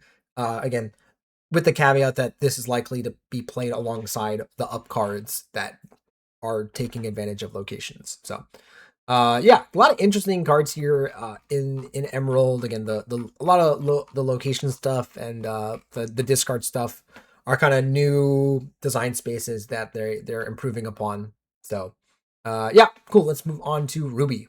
All right, let's take a look at some of the Ruby cards here. So first we have Dash Par, super fast, 5 cost inkable 4/4 quest for 1 with shift 3, evasive, and when a quest, you can reveal the top card of your deck. If you do, you may play it. Otherwise, put it in your discard, and again, still pay all the costs. Yeah, great example of a good way to give Ruby some form of card draw. Evasive is super nice. This is also just like a fine card to play by itself. It's obviously better if you can shift it, quest with it, and immediately gain a card off of it. I kind of wish that you could ink with this, like that you could like treat the card as if it were in your hand, and if it's an inkable card, you can put it into the inkle. But I kind of get, the issues of doing that. As for the card itself, and again, we've just kind of seen the Violet and Dash team card. Yeah, this looks like a C plus, B minus. It's good. Like this is like something that Ruby has kind of needed for a while. It's an inkable card advantage card that is efficient. So yeah, I think this, like, whether it's a C or a B, it's very good for Ruby. So happy to see Ruby get some love here. Yzma, 4 cost inkable 4/3 quest for 2. When you play this character, each opponent loses 1 lore. This is usually I like to say C for these kind of cards that are fine, but I know this is kind of a D. Like this card usually, these types of cards usually do absolutely nothing. Yeah. Cusco here is a funny one. Kind of again the connected art here. I think these are have connected art. Anyways, this is 2 costs for 5/1 quest for 1, and also a king. You know, interesting classification there. Yeah, largest largest strength that we've seen, I believe, on a 2 cost like this. Um, is that good enough? I guess like it is slightly better than Liquidator if you're playing it on 2, since it can actually quest. You know, we kind of talked about like with Russell, you can play this with Russell and quest for 2 with it. You know, it's a C. Like it's definitely playable. Like it's definitely a fine card. It just makes me nervous. The 1 willpower, yeah, is really tough. All right, then we've got the bear. I don't know what this is from. Sorry, hold on. Dreamborn is loading here. I was just reading. Oh, here we go. 3 cost, inkable, 2/5, quest for 1. While this character has damage, he gets +3 strength. Uh, what what bear is this from? I don't really know. Anyways, 3 cost, 5/5. While it has damage, he gets +3. So, yeah, it seems like fine. Typically, you're not gonna like. I don't think there's any kind of again. We lost Teeth and Ambitions a while ago. I don't think there's any effect that like puts damage on it for you very easily. You'll probably have to challenge with something, either this or something else, and move damage onto it or something like that. I guess you can like use like an emerald or a steel damage effect and put damage onto it, but I don't think you really need to do that. I think like playing this out and then, you know, you get to challenge into something, whether you kill it or not, this just becomes a card that, you know, is going to be difficult for your opponent to trade effectively with because of the 5 willpower. So yeah, C, it's a playable card. It's just, yeah, a little bit awkward there. All right, next up we got Carl on the move. 4 cost, inkable, 3/3, quest for 1. When you play a location, you can move this and up to one of your other characters to that location for free. So this is kind of interesting of both Russell and Carl both have effects that allow you to move to locations easily. And then this also has a great effect of whenever this character quests while at a location, draw cards equal to that location's lore. So this is pretty good. Like this is kind of like one of the better location synergy cards that we've seen. As you can play this first, right, and then play a location and immediately move to it. Draw a card, right? You know, you play this, it lives the turn. The next turn, yeah, you do the thing and you draw a card or 2, depending on the location, right? So it worked really well with the Emerald location. Right, that got like +3. That had while a character was there, right? You move there, you quest at this, you draw 4. That seems pretty good. And then the fact that there's Russell and other cards that can move this to locations that you already have in play seem good. So yeah, I think this is I'm gonna say a C plus just because again it is no, I'm saying B. I think this card is good. I think I am excited to play a location deck because of this card. I think all the other cards that I've seen so far, and I think that I've kind of looked at from the other colors, like this is the card that I'm building my deck around and excited to see and mulliganing for and whatnot. Rather than any of the other cards. So yeah, B minus. Like again, I think it still needs some enabling and things, but yeah, it's still good. This is the shift target for dash. 1 cost, 1/1 evasive. Yeah, C plus, like very good to play with this dash. So yeah, and then Gaston, 2 cost, inkable, 2/2, quest for 1. So another Viling gives your Floodborn characters +1 strength. So Pete into Gaston could be another curve that just like is efficient. Yeah, C, like again, another just kind of thing to fill out the Viling decks. Colonel Hati? Hati? I don't know. 5 cost, 5/5, inkable, quest for 2. Whenever this quests, you can move him to one of your locations for free. It's fine. It's a C. Again, I don't really envision this being played. C minus, D probably. Like I just don't really envision this doing a whole lot. I don't think this is, again, I don't think like versus Carl, I don't think this is a card that's like really pushing the location decks. Sploopy Head, just a vanilla character. Nothing really to see there. Pacha, 4-cost, inkable 2/6 with Reckless, and then during your turn, this character gets +4 strength. Wow, okay. That is a heavy hitter. This is like a 4-cost 6/6 when challenging, and then, it's got Reckless, so, who cares if they challenge back and banish this? Like, it kind of just lets you, get ahead. Yeah, C plus even. I think I'm happy to go like one jump into this and just like stifle any aggressive plays. Sure. So here's the Sunyi, the one of the temporary red panda shifts. So 5 costs for 5/5, quest for 2. Not really much to say there. But again, this temporary shift for 2, you can play this over top of any of your red pandas, but then at the end of the turn, you remove all the damage, and this goes back to your hand. So yeah, as you've seen with all of the mailing cards, yeah, this is potentially gonna be like a good surprise factor. Again, once people catch on, they'll stop playing into it, but that also means that you can't easily quest into any red panda unless you're prepared to deal with this. Yeah, C. It's a good stuff. Here's the one for Grandma Wu. That Amethyst card that we saw earlier. 7 cost, inkable, 5/7, quest for 1. Temporary shift 4, as you saw there, and then whenever this challenges another character, you gain 2 lore, and each opponent loses 2 lore.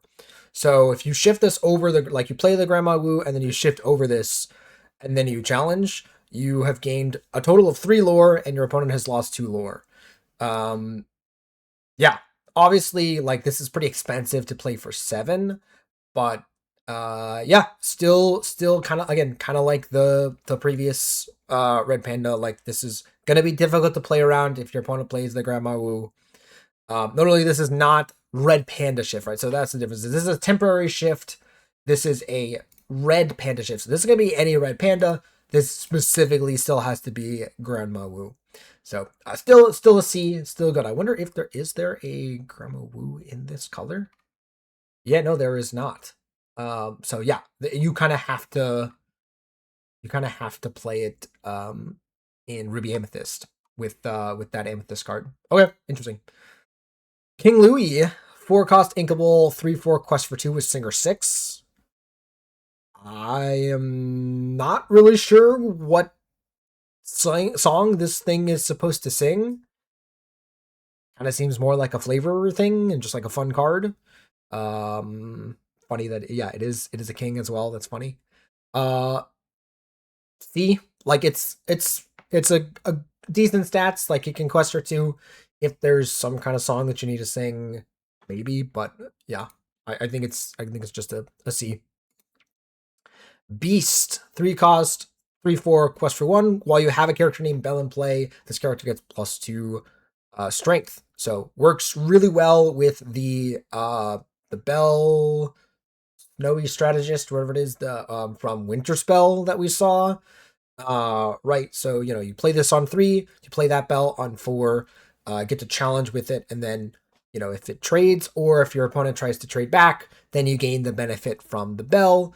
There's obviously like other like bells in this set as well.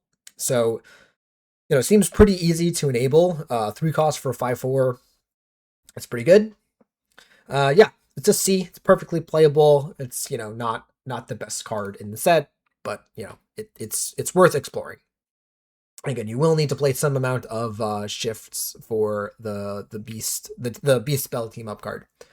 Randall Boggs, 2-cost, inkable, 3/1 with evasive, and while all cards in your inkle are exerted, this character gets +2 lore. So interesting that it doesn't actually quest for anything normally. You obviously can still like challenge with it, but you have to just like consistently play on curve. So you play this on 2. You know what I just realized as well is that you don't have to sequence. You can sequence your ink. Huh. Okay, I have changed my evaluation. Like before, I was thinking like, oh, you have to play this on 2. You have to play a 3 cost on 3, and so on. But actually, you can play this on 2.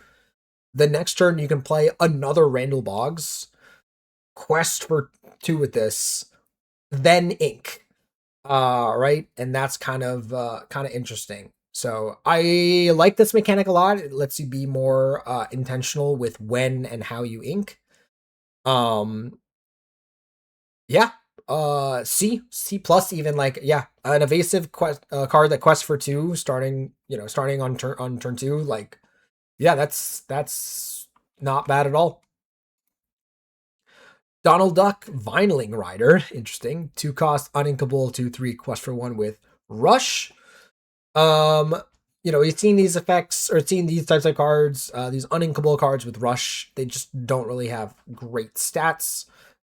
This seems just like a D. It's just a D plus. Like it's okay, but it's just a little bit under the bar. The uninkable on this is pretty rough. So yeah, not sold on this. All right, here's Malin Lee, popular red panda, 6 cost inkable, 4/5 quest for 3 with temporary shift, 3, and then once during your turn, whenever this character sings a song, gain 3 lore. So, the both of the Malin Leads, or all of the Malin Leads that you can shift over top of this, work really well. You shift this, you sing with it, and then you gain 3 lore. So it's as if you quested with it, right? You can just quest with it and gain 3 if you don't have a song, but then if you have a song that you want to sing, you don't lose out on questing as you often do with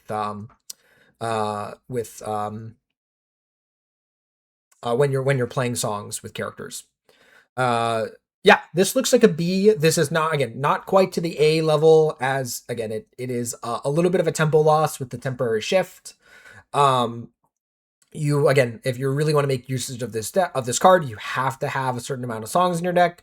You also can't just play this normally. You can just play this for 6 and then start singing with it. So it's good. It's just not quite as overtly powerful, but as a nice addition to the Red Panda package, that sort of thing. So nice B level card there. All right, here's another honey card, Tigger, 5/4 for 4. Inkable with Reckless, and during your turn, whenever this challenges another character, you can ready another honey character. If you do, they can't quest the rest of the turn. So, presumably you can use this to protect one of your characters, or just by itself, you can challenge into something, ready itself. It can choose itself and challenge twice. So it can potentially answer 2 characters. This is like one of the ones where like maybe it's okay to play this by itself if you're playing a like an aggressive a challenging focused deck. You get to challenge twice, but even then, like it's not that impressive. So yeah, this is just a C minus. Like it's fine.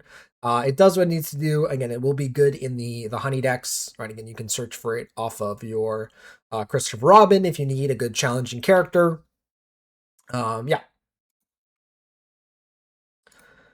Boo Energetic Child, 3 cost uninkable for 0/1 with Rush. And you might say, why does a 0/1 have Rush? It's because when it challenges another character with Strength 3 or less, you banish that character and no damage is dealt. Since again, you have the challenging effect happens before damage is dealt. So then the character gets banished, and then Boo is kind of in a challenge by herself, and then the challenge ends. Is kind of how that works. So this kind of acting as a brawl type effect, right? Brawl being an action that banishes something with strength 2 or less. This is a little bit better, but gives your opponent something to challenge into. It also doesn't have evasive, so usually brawl and those types of effects would be used to answer characters that you couldn't normally challenge by yourself.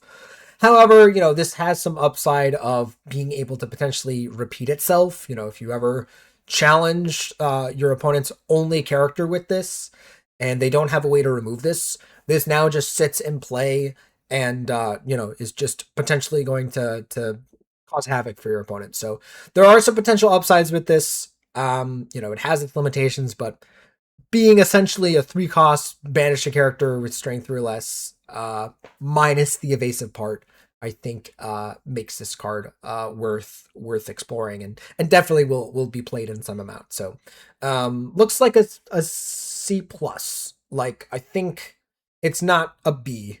I just think it's missing the mark just a little bit. It's just a little awkward.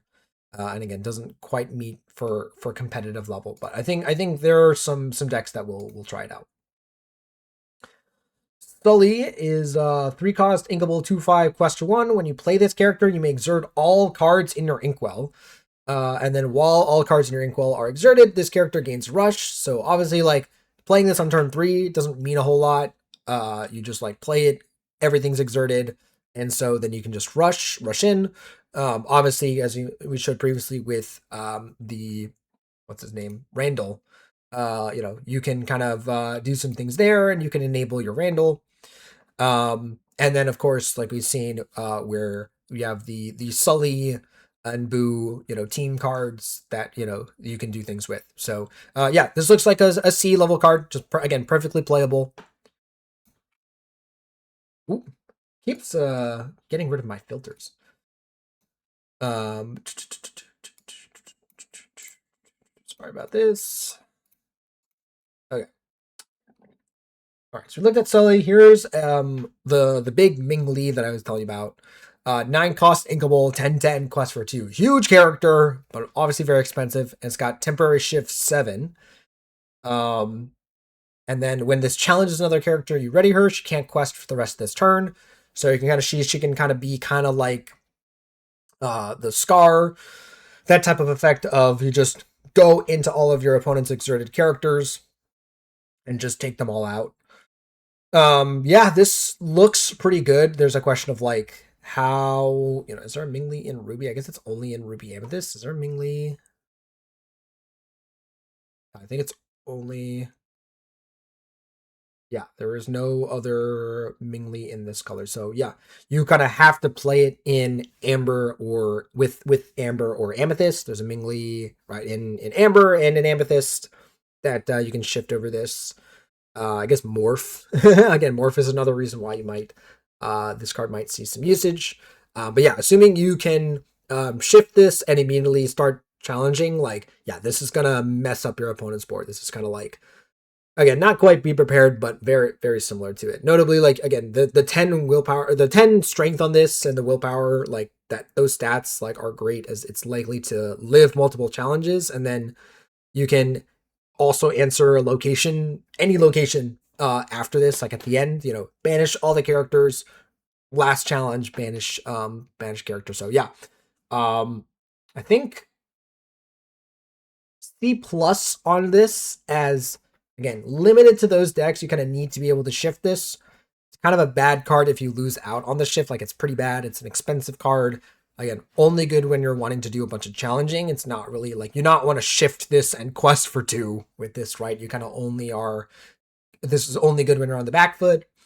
So yeah, some potential limitations on this, but potentially very swingy card. So and like, it could move up to a B if this becomes like one of the main like board wiping types of effects.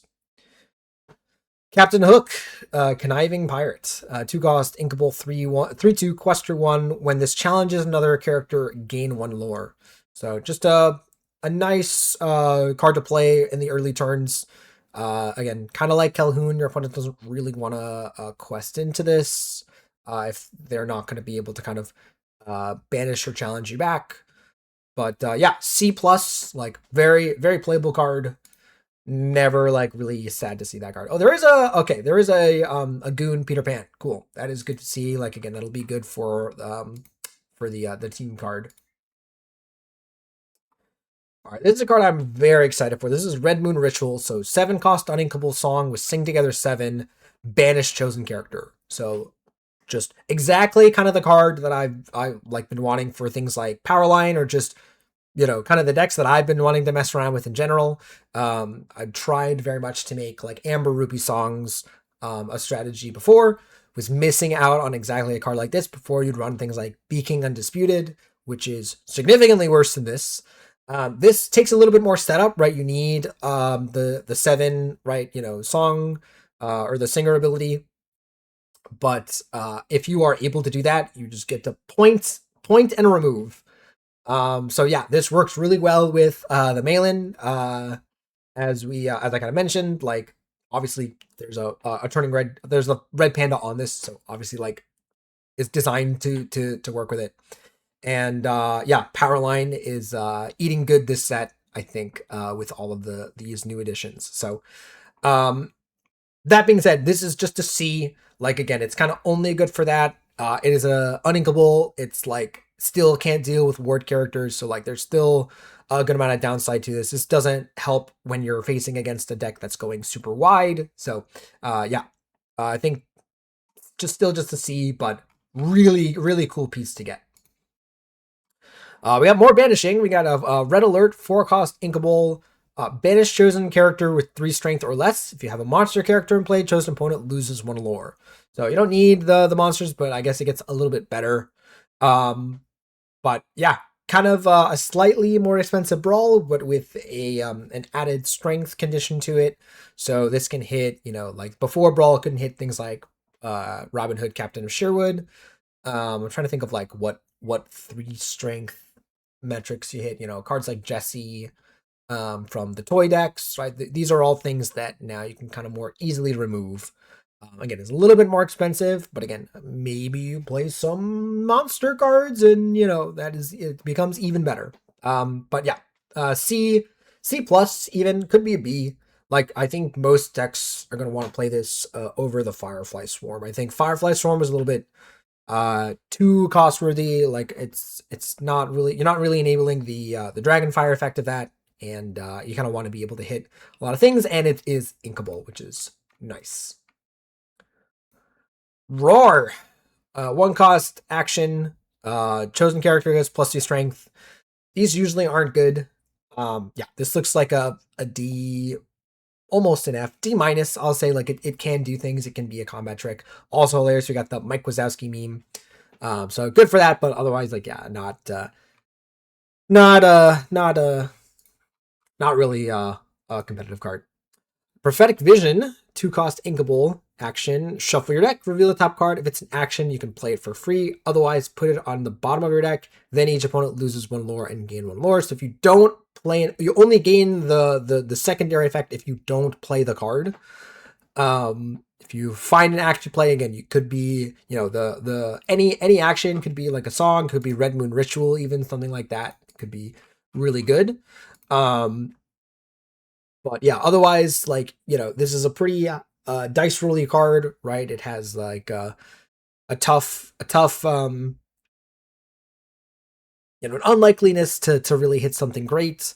Obviously it has like a lowest floor. Like it's good that they said, hey, like this card's always going to do something, right? You gain a lore, they lose a lore. Sure. I wouldn't really play that normally, but the fact that this, you can still randomly get something good off of this is kind of interesting. If you play this, and you can kind of play into more prophetic visions.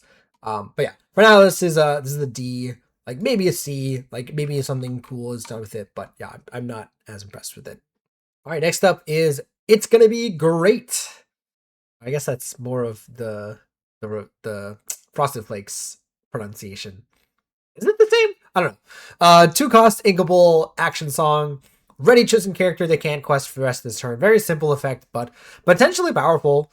Again, thinking about like with Powerline, using this with Powerline, you get to find an important song and then ready it, and then you get to play something else, or you sing something and then you find this and you get to just keep looping it, right? It works kind of both ways. Quest for the rest of the turn. I'm trying to think about like with any kind of like activated effect. No, we don't really have a whole lot of those. I kind of use this with the Horned King.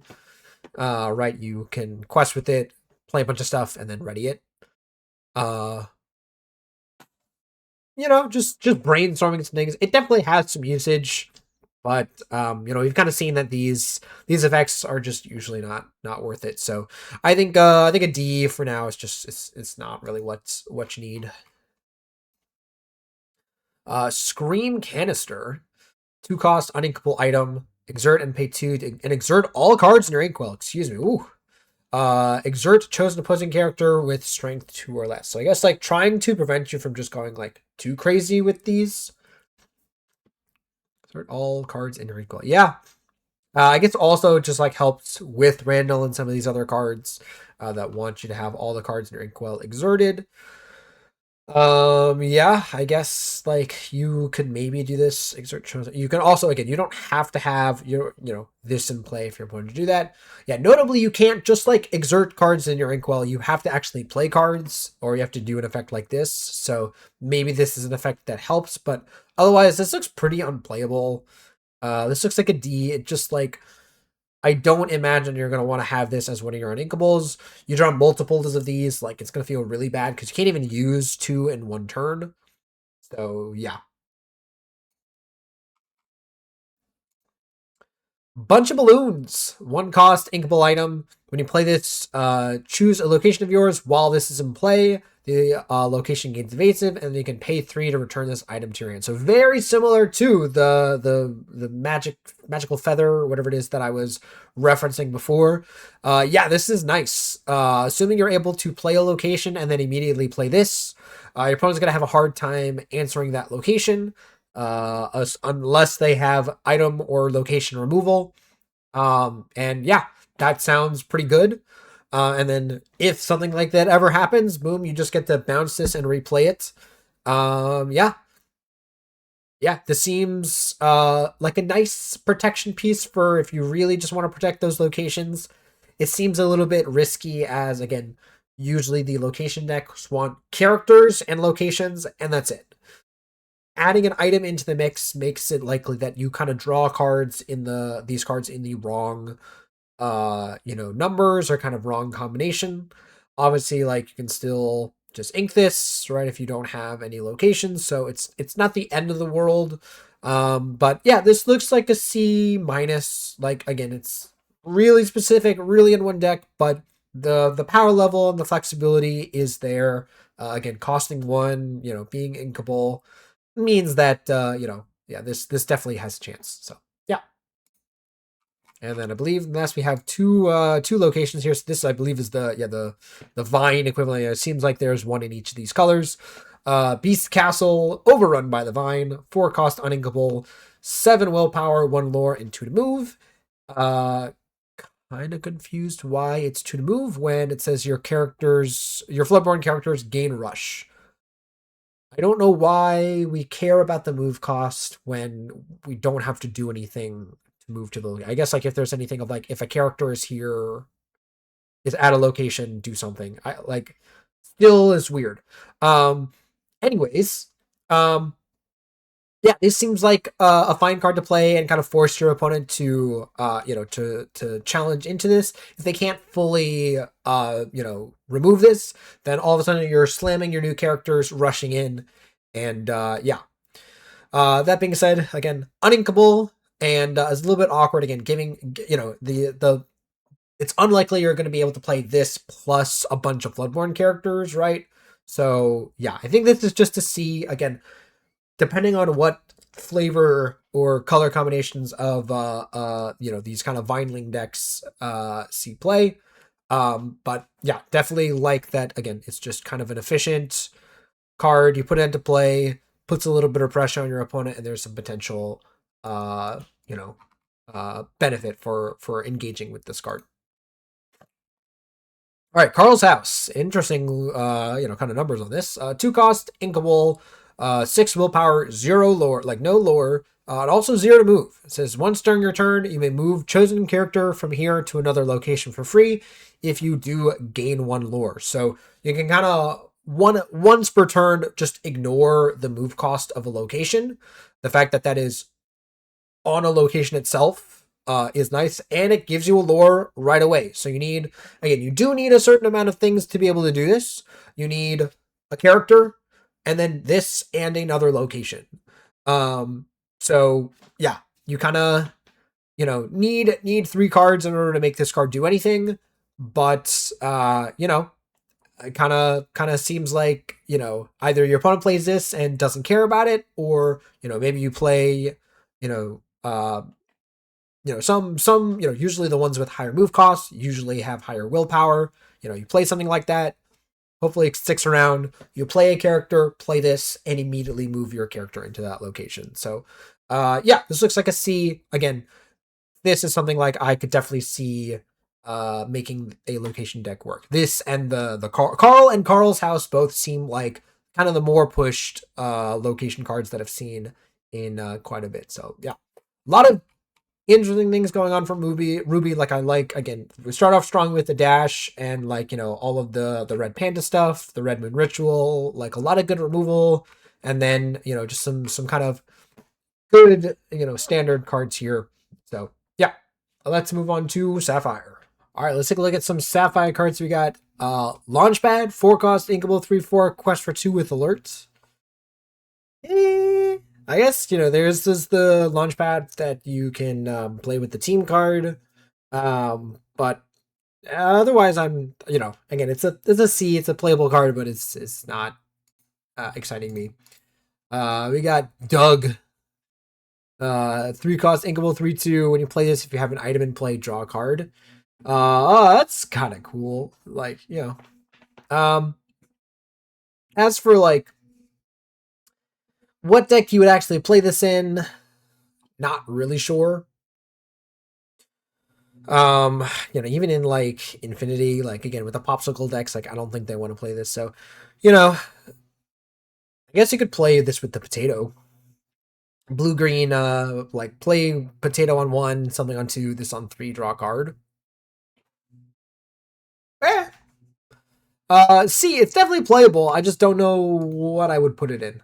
Like, assuming you can put this in a deck with items and everything, like, the card is good. I just don't know what to do with it. Roz, 2-cost, Inkable, 2/3, Quest for 1. Each opponent plays the top card of their deck face up.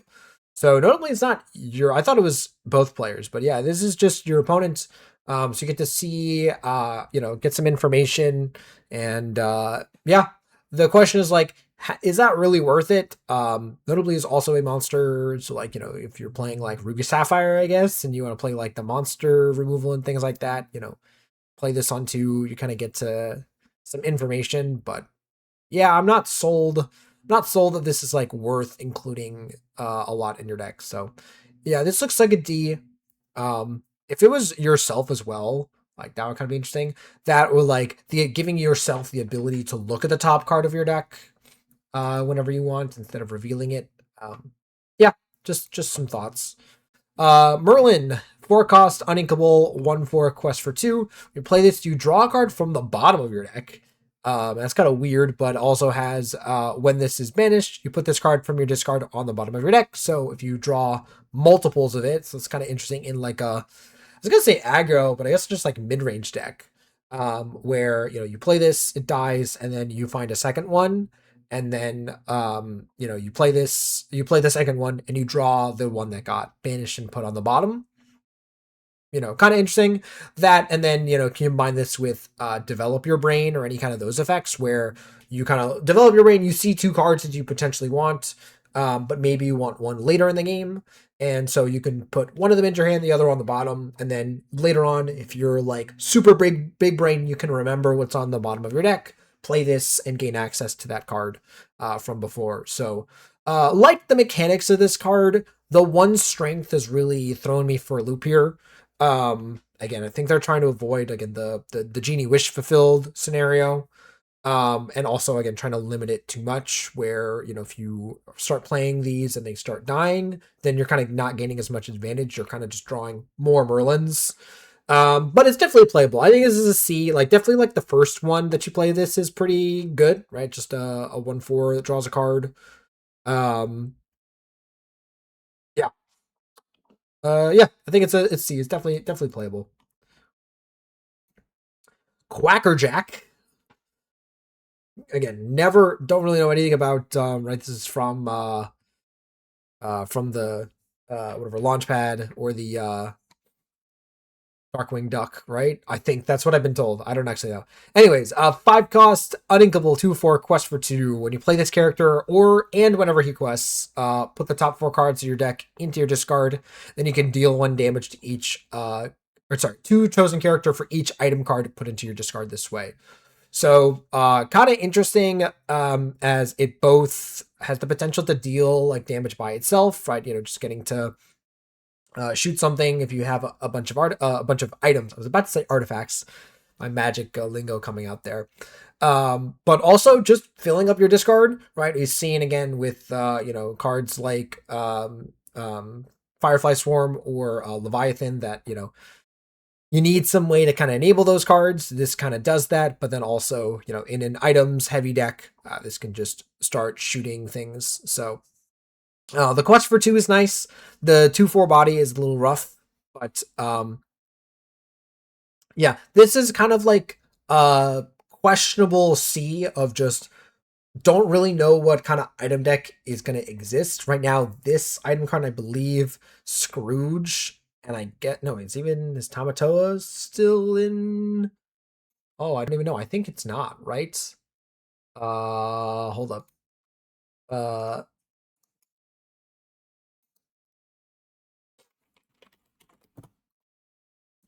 Uh, yeah, 7. So it is gone as well. So yeah, there's not even Scrooge. What is what item card? 7. So what item card exists in core? Hold on. Like what items, energy cards, sets. Sorry, I just want to contains item. I'm look specifically in Sapphire. Uh, that does nothing. Like, not really a thing. It's kind of. I'm trying to like from the previous sets, like what, like Darkwing Duck. Yeah, I guess Dark. So like, I guess like yeah, Crackerjack and Darkwing Duck can kind of work together. That's it. Okay, cool. I have I made my assessment. I think that they're like until more item cards get added, this is just a nothing. So I think for now this is an F. D, right? It's just like right now it's just doing nothing. We just have to wait until they add items back into the game. Bell, always reading. 2 cost, inkable, 2/3, quest for 1. When you may pay 1 to less to shift a character on top of this character.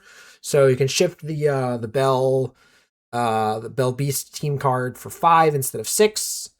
And yeah, it's just a 2/3 that you can play early and kind of do things with. Yeah, see, perfectly playable. Ellie here, 3 cost, uninkable, 3/3, quest for 1. When this is banished, you can put it into your inkwell face down and exerted. It's kind of like a decent effect like this that we've seen. It's just a 3/3 body, just like an on rate card that just goes into your inkwell. Might not seem that good, but yeah, the fact that this comes down and you can just like start challenging with it, and you just get this easy board presence, and then just guarantee have a card put into your inkwell, is nice. Yeah, C. I actually kind of like this card. Like how it looks. This is classic vanilla card we've seen. Alpha, 2 cost, inkable, 3/2, quest for 1. Whenever you play an item, chosen character gets +1 strength and gains resist +1 this turn. Oh, okay.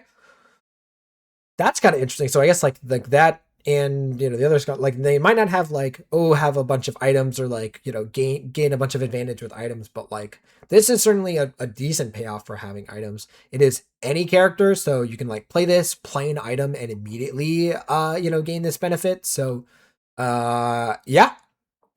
See, I actually kind of like this. It's just like also a decently statted character by itself. Sure. Okay. I'm a little bit more excited by this card. Like the fact that that's what I mean is like the fact that I'm more excited by Alpha than the legendary Quackerjack. Quackerjack. Should kind of be a concern. All right, Sully, Strategic Scarer, 3 cost, inkable, 4/3, quest for 1. While you have 5 or more cards from Inkwell, this character gets +2 strength. Love the like. I love this mechanic or this kind of theme of having lots of cards in your Inkwell, just meeting a certain threshold for that. Good mechanic.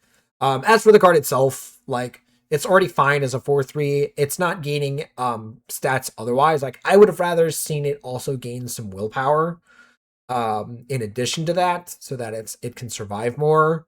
Right, you kind of take a card that's usually just kind of a whatever card in the early to mid game, and then once it kind of gets to like the later portion of the game, becomes a little bit better. I think I'd prefer that. But otherwise, it's fine. It's a C. It's a perfectly playable card. We got a Sapphire Randall Boggs, 4 cost, inkable, 3/3, quest for 2. When you play this, put chosen character of yours into your inkwell face down and exerted. At the end of your turn, if all cards in your inkwell are exerted, gain 1 lore. So this is like, pretty good with, just ramping up your inkwell while also like getting you some incremental benefits. Right. So like, you play something on like 2 or 3, you play this, on 4 and you ramp up to 5, you gain a lore, and then the next turn, you can play a 6 drop. You can play 5. You can play kind of anything. Whatever uses all of your ink. Quest with this for 3, and then gain an extra 1 lore from the devious plan again. So yeah, this is kind of a good card as like it's able to be a ramp card while also kind of giving you some incremental lore and kind of keeping you going in the game. So yeah, C. I like that card quite a bit. We see a Goon Piglet and also this Mickey. This Mickey's kind of nice. 4 cost, 3/5, quest for 2. Those are some good stats. That's nothing to scoff at. So yeah, definitely C playable card for there. A lot of people liking this Hades 6 cost, 5/5, quest for 3 with ward. So yeah, there's kind of a curve that you can do of like Merryweather, right? Scuttle into Hades. Just all 3 characters on curve have ward, and so that just becomes very hard to deal with unless you have something like Demona. Yeah, so you just play this and you just like are almost guaranteed 3 lore. Yeah, see, playable card, very nice. Antonio, 4 cost, inkable, 4/3, quest for 1. When you play this, you can remove up to 3 damage from a chosen character of yours. If you remove this damage this way, put the top card of your deck into your inkwell. Yeah, it's kind of nice. You get to like challenge with your 3 drop or something. Hopefully remove something and then play this, remove the damage and ramp. Yeah, I like this a lot. Wait a minute. That seems kind of good. Obviously, your opponent can kind of play around it. If they also are like not exerting their own characters, this gets a little bit worse. But I still think it's playable. I think it's C. Yeah, I like that card a lot more than I thought I would when I was first reading it. Maid Marion, 4 cost, uninkable, 3/4, quest for 1. Whenever one of your Floodborn characters is banished, you can put the top card of your deck into your inkwell face down and exert it. So interesting that you don't put the character itself, you put the top card, I guess, to kind of avoid kind of the shenanigans of like, I guess, shifting. This is kind of weird where like we have Bell, so this is kind of very similar to Bell, but it's uninkable and quests for a little bit less. It is 1 extra strength, but of note, it is also a Floodborn. So maybe that's okay. Definitely a C. Definitely okay. We've seen these effects before. They're usually pretty fine. Another Robin Hood Vineling, 5 cost, inkable, 4/5, quest for 2, gives your Floodborns alert.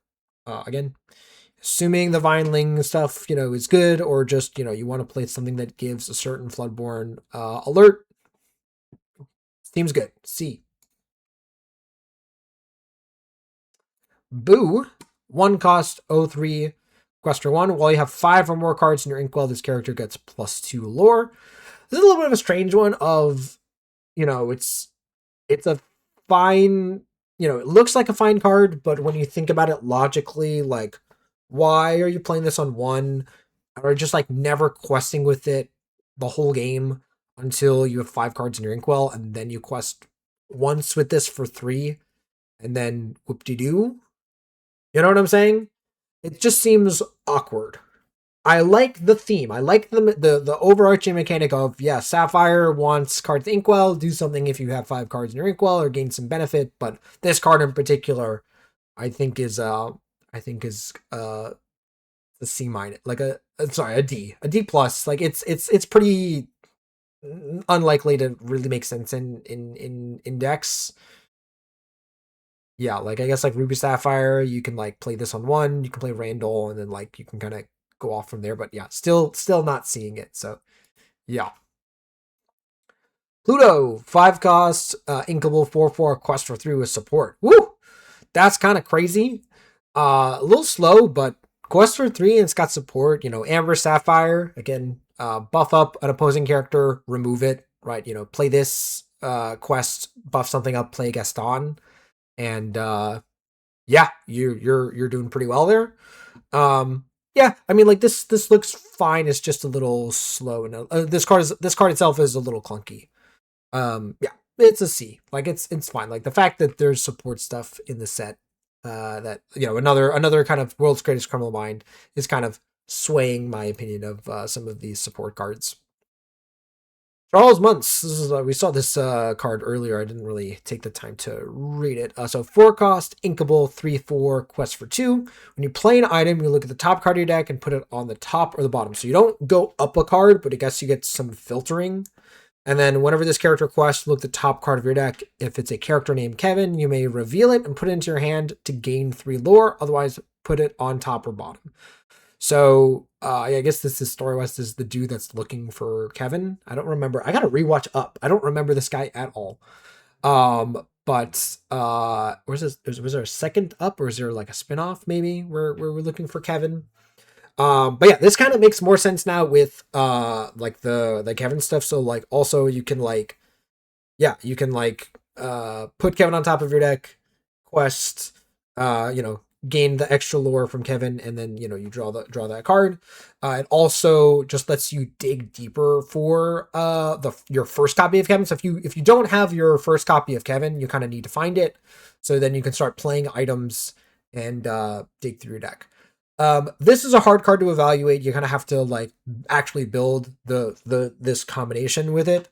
But even if it is like decent, this is like a probably a C minus, like playable. But again, you have to kind of build your deck around this, and even then, it's like not really that good. So, yeah, not like going crazy over this, but it is a cool kind of like build around attempt that you can try out. Henry J. Waternose the Third. 6 cost, uninkable, 5/5 quest for 2. While you have more cards in your inkwell than each opposing player, this character gets +2 lore and gains ward. So this is kind of exactly what the kind of like ramp decks, whether it's full on control or whether it's just like a value or mid-range deck, wants to be able to close out the game. You know, assuming you are playing against, you know, an aggro deck, you can just slam this early, and as long as you're able to kind of keep your opponent's board in check, this is going to end the game pretty fast. It's going to be pretty hard for your opponent to remove this if it has ward. So yeah, this looks playable. Looks like a C. Yeah, we'll have to see like kind of what ramp decks exist and kind of how well we can do this. Yeah, cool. Eeyore. Another honey card, 3 cost, inkable, 2/4. Whenever this quest, chosen honey character of yours gets +1 and gains ward until the start of your next turn. This is another very impressive card. This is like kind of the opposite of like all the honey cards, even more where, you know, the rate on it is pretty decent, and then it is actually a pretty good protection piece. You can put this on your Rue or your Winnie the Pooh.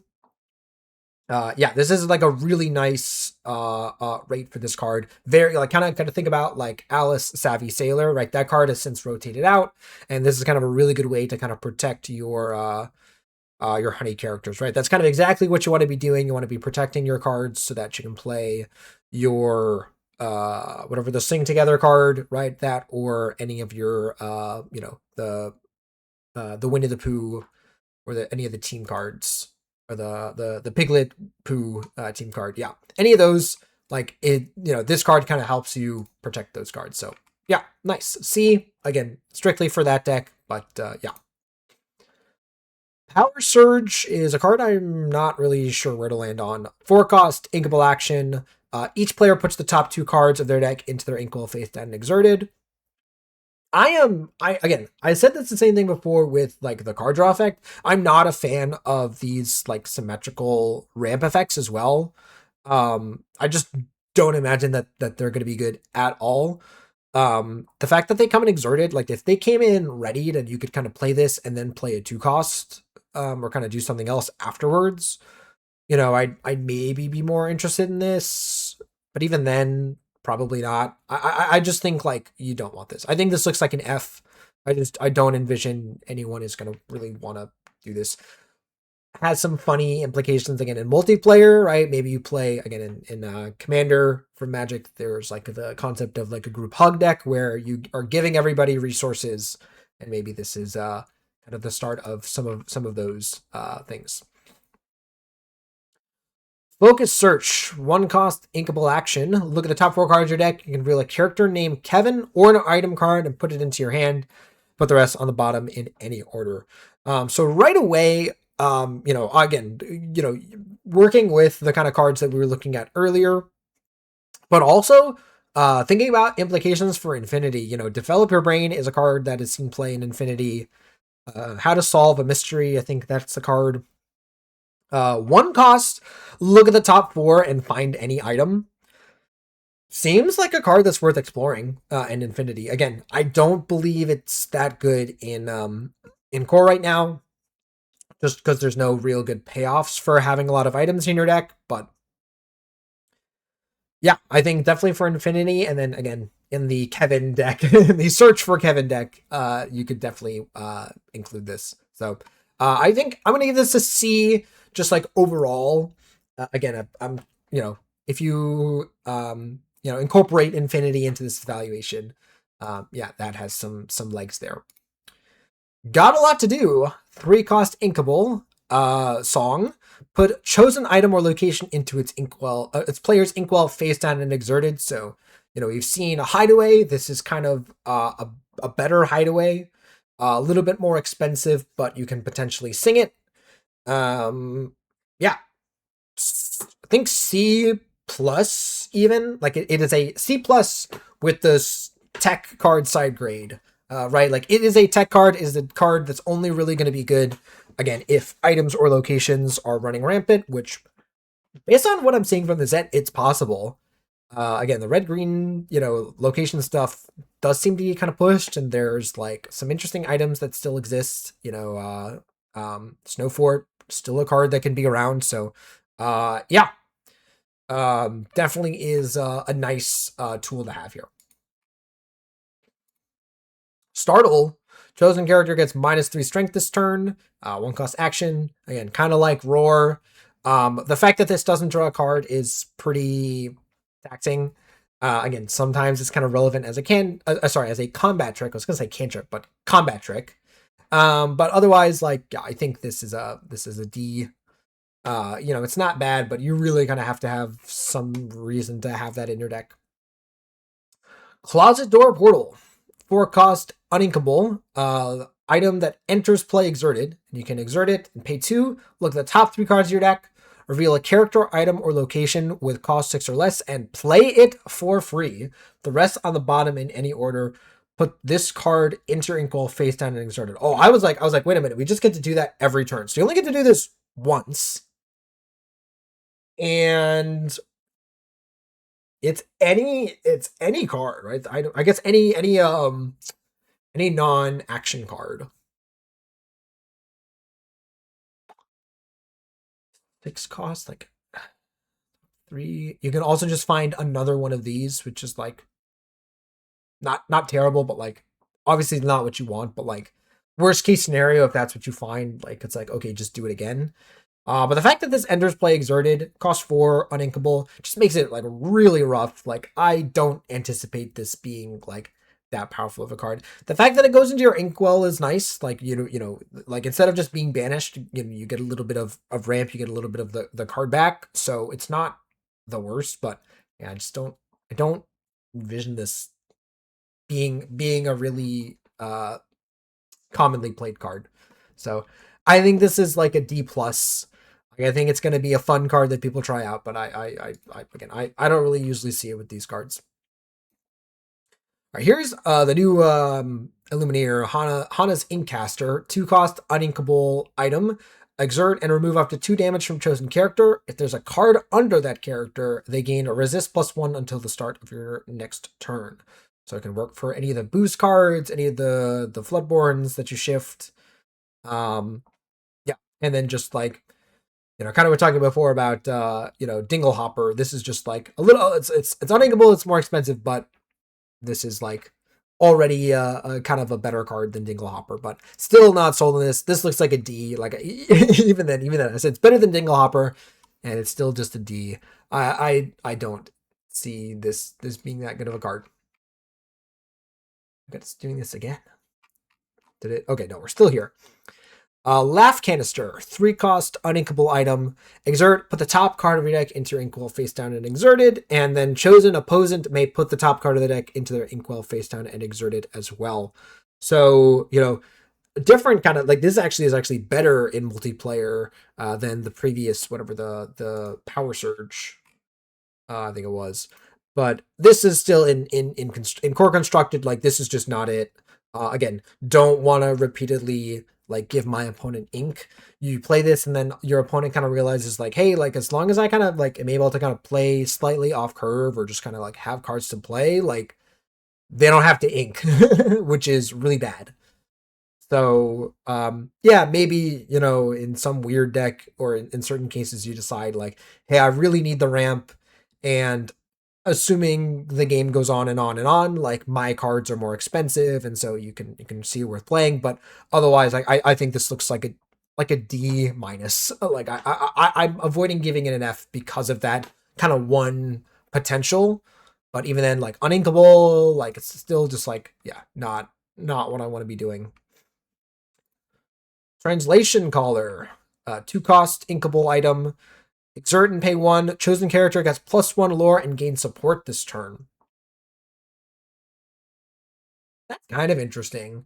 We've seen the Mulan or kind of this like blue-green support strategy, which notably like the Kevin cards and the things like that are item cards that are in blue-green, like in this kind of space and supporting space where they can just like go into the same deck. So yeah, that could be kind of interesting.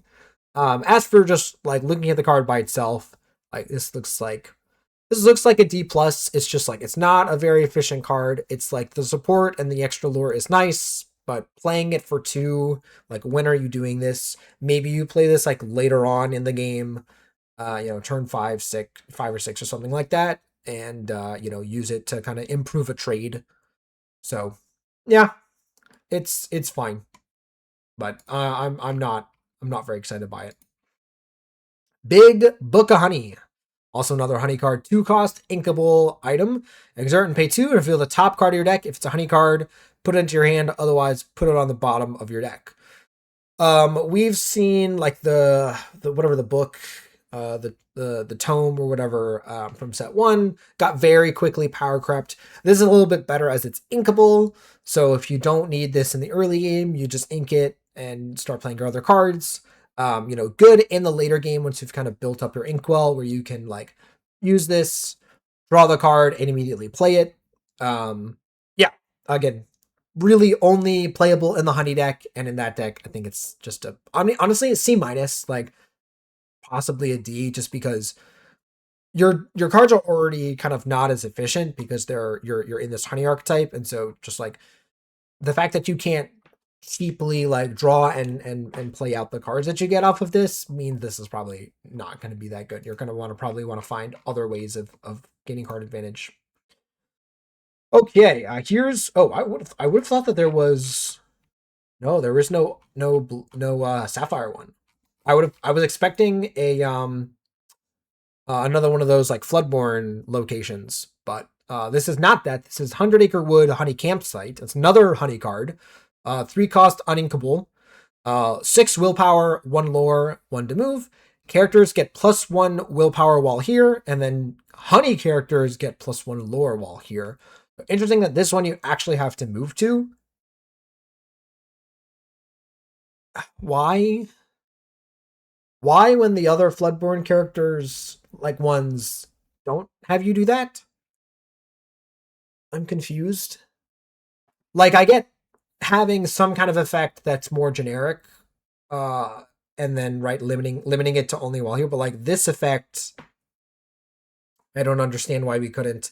I guess for 3, it would be a little bit too good at 3. So I guess in that case, okay, it's a C in exactly the honey deck. Like I'm tired of looking at these honey cards and trying to evaluate them in a vacuum when they kind of all go in one deck, and they're kind of only good because they're in that deck. So yeah, kind of some weird cards here in Sapphire. You know, I think there's a couple of cards in here that are not going to really see the light of day until either more support gets added or we kind of figure things out, like again, like the Quackerjack. So yeah, and then we are last leaving Steel. All right, finish it off with Steel. We got some good ones here. We've got Violet Par, 5 cost inkable, 4/4 quest for 2, shift 3, resist +1, and whenever you play this or another hero character, you may draw a card and then choose and discard a card. So not quite as easy to kind of turn this into card advantage as the dash, but still quite good. And again, you kind of need to be playing both of these and like all these shifts if you want to use the team card. So yeah, the fact that you can shift this, it's got resist 1, it can still quest for 2. It's a fine card to play by itself. Has a decent on-play effect. Yeah, seems good. See, perfectly playable card. Aladdin, 3 cost inkable, 3/3 quest for 1. When you whenever one of your Floodborne characters quest, you may draw and then discard a card. This one seems a little under the bar. Like the fact that it's inkable and it's got decent stats is nice. The quest, yeah, you can play like a 1 or 2 and kind of immediately gain the benefit. So yeah, again, another C. Like, fine. Willie the Giant, 6 cost inkable, 6/3 quest for 2. Your Floodborne characters gain resist +1. Ooh, I like that. I think I'm going C+ for this. Like, the 3 willpower on this is rough, but you got to remember that it gives the resist to itself. So yeah, definitely again a lot of interesting things here for the Vinelings.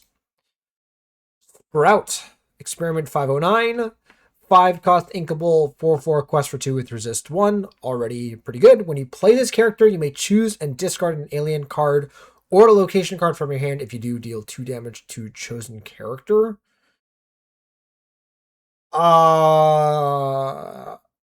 Okay. So I guess this is like in the alien deck, and you just kind of turn one of your cards, in your hand into a fire the cannons.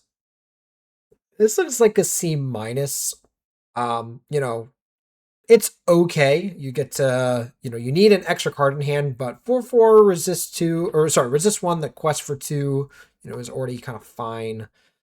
But I'm a little weary of this. It's not like Angel. This is a little bit more restrictive. I guess Angel herself is an alien, so I guess like, yeah, in this deck you can just like do both of them.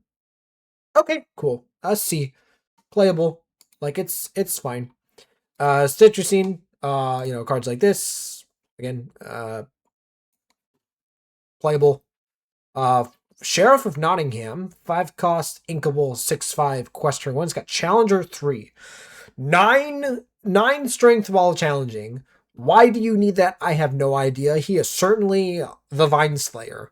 But this looks like 6/5, like it's 5, the cost is not insane, but this just looks like a D+. Like it's fine, but I don't really know why you need the Challenger 3 for that.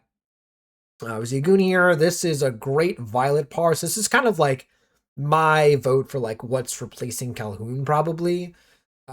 Two cost like in the like any kind of steel deck is 2 cost inkable 3/2 quest for 1 with resist 1. You don't have the benefit of Calhoun while challenging, but it's still that same kind of stat line that we know that is pretty good, and it is inkable. The fact that Calhoun wasn't inkable, but this is like I think warrants that a little bit, and then again combining it with the Violet and shift and the the team card, this is definitely a nice one. I think this is it's just a C. It's just a worker B, but like, man, is this so good. C plus, B minus maybe, but yeah.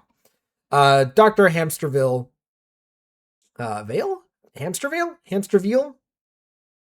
I don't know. 3 cost, inkable, 3/4, quest 1 with alert.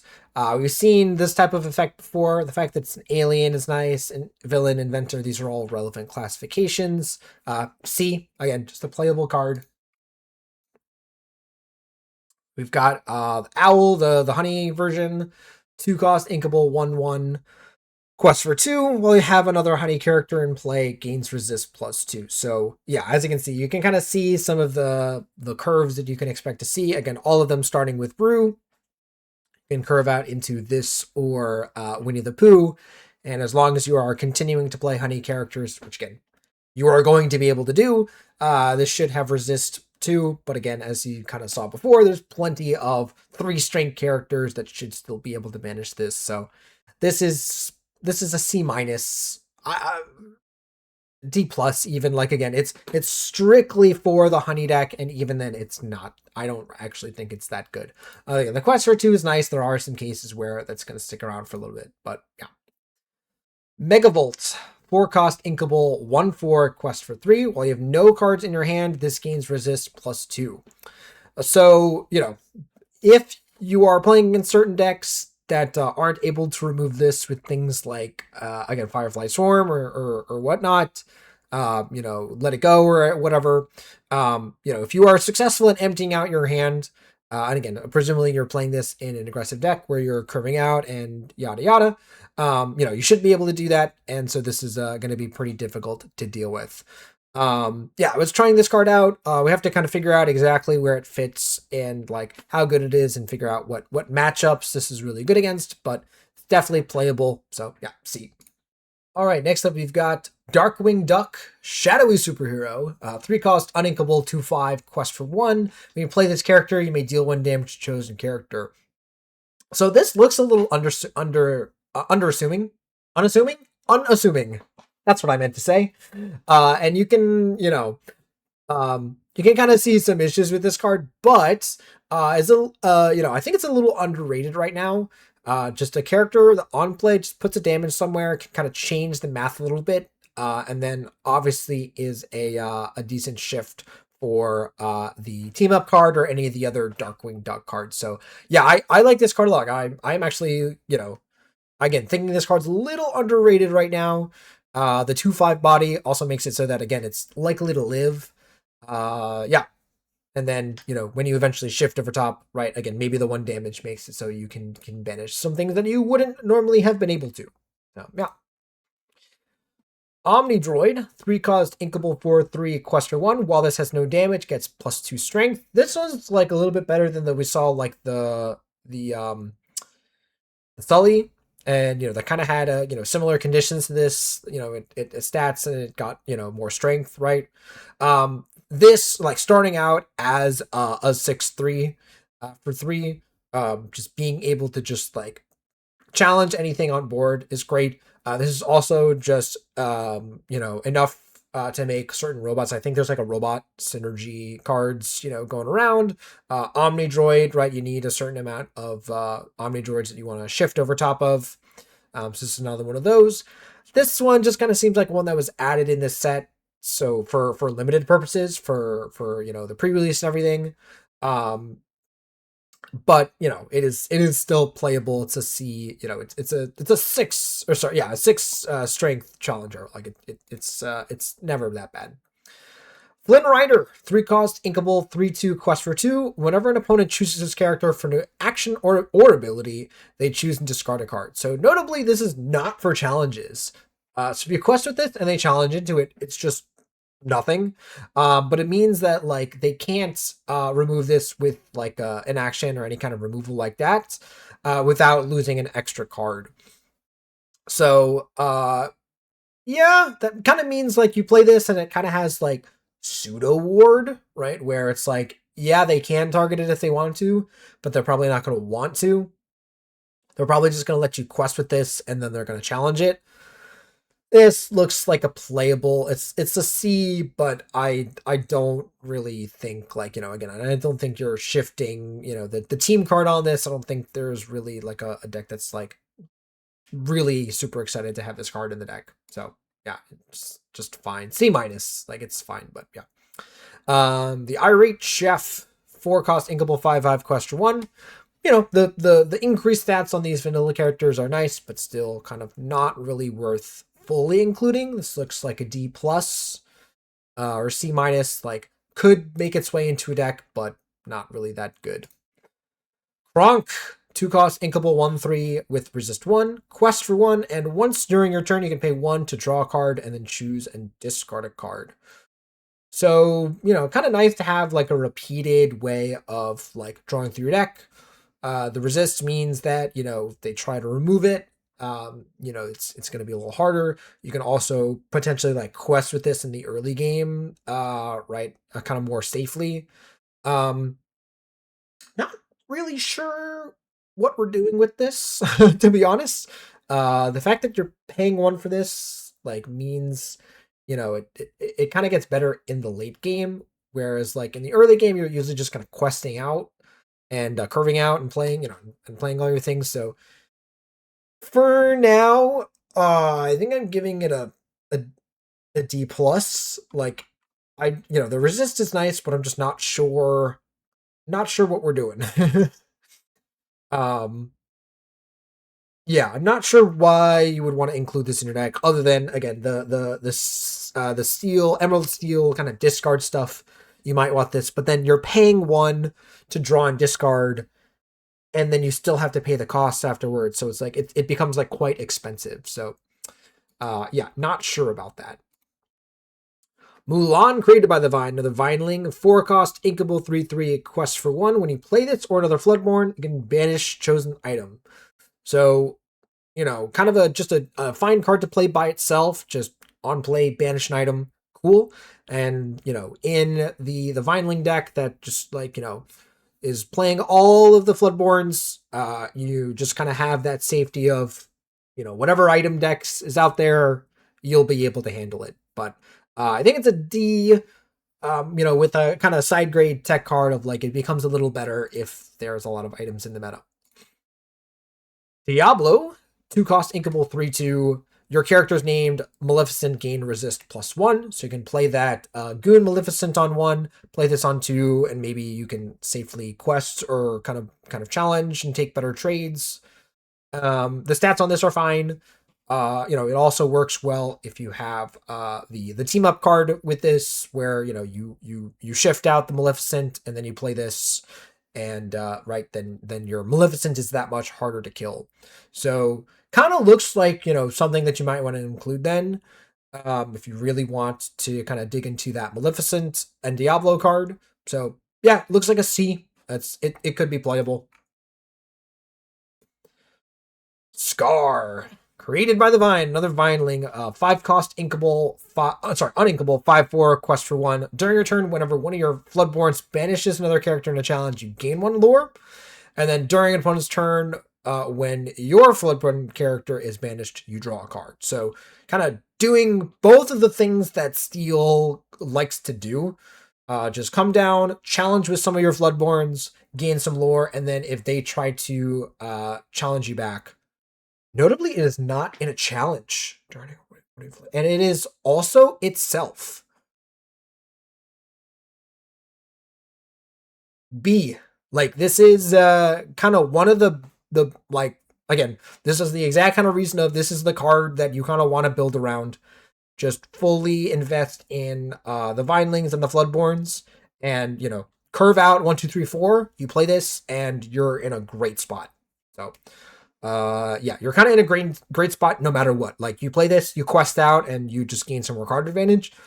Play this, do a bunch of challenging, and you gain a bunch of lore. It's kind of the same thing, right?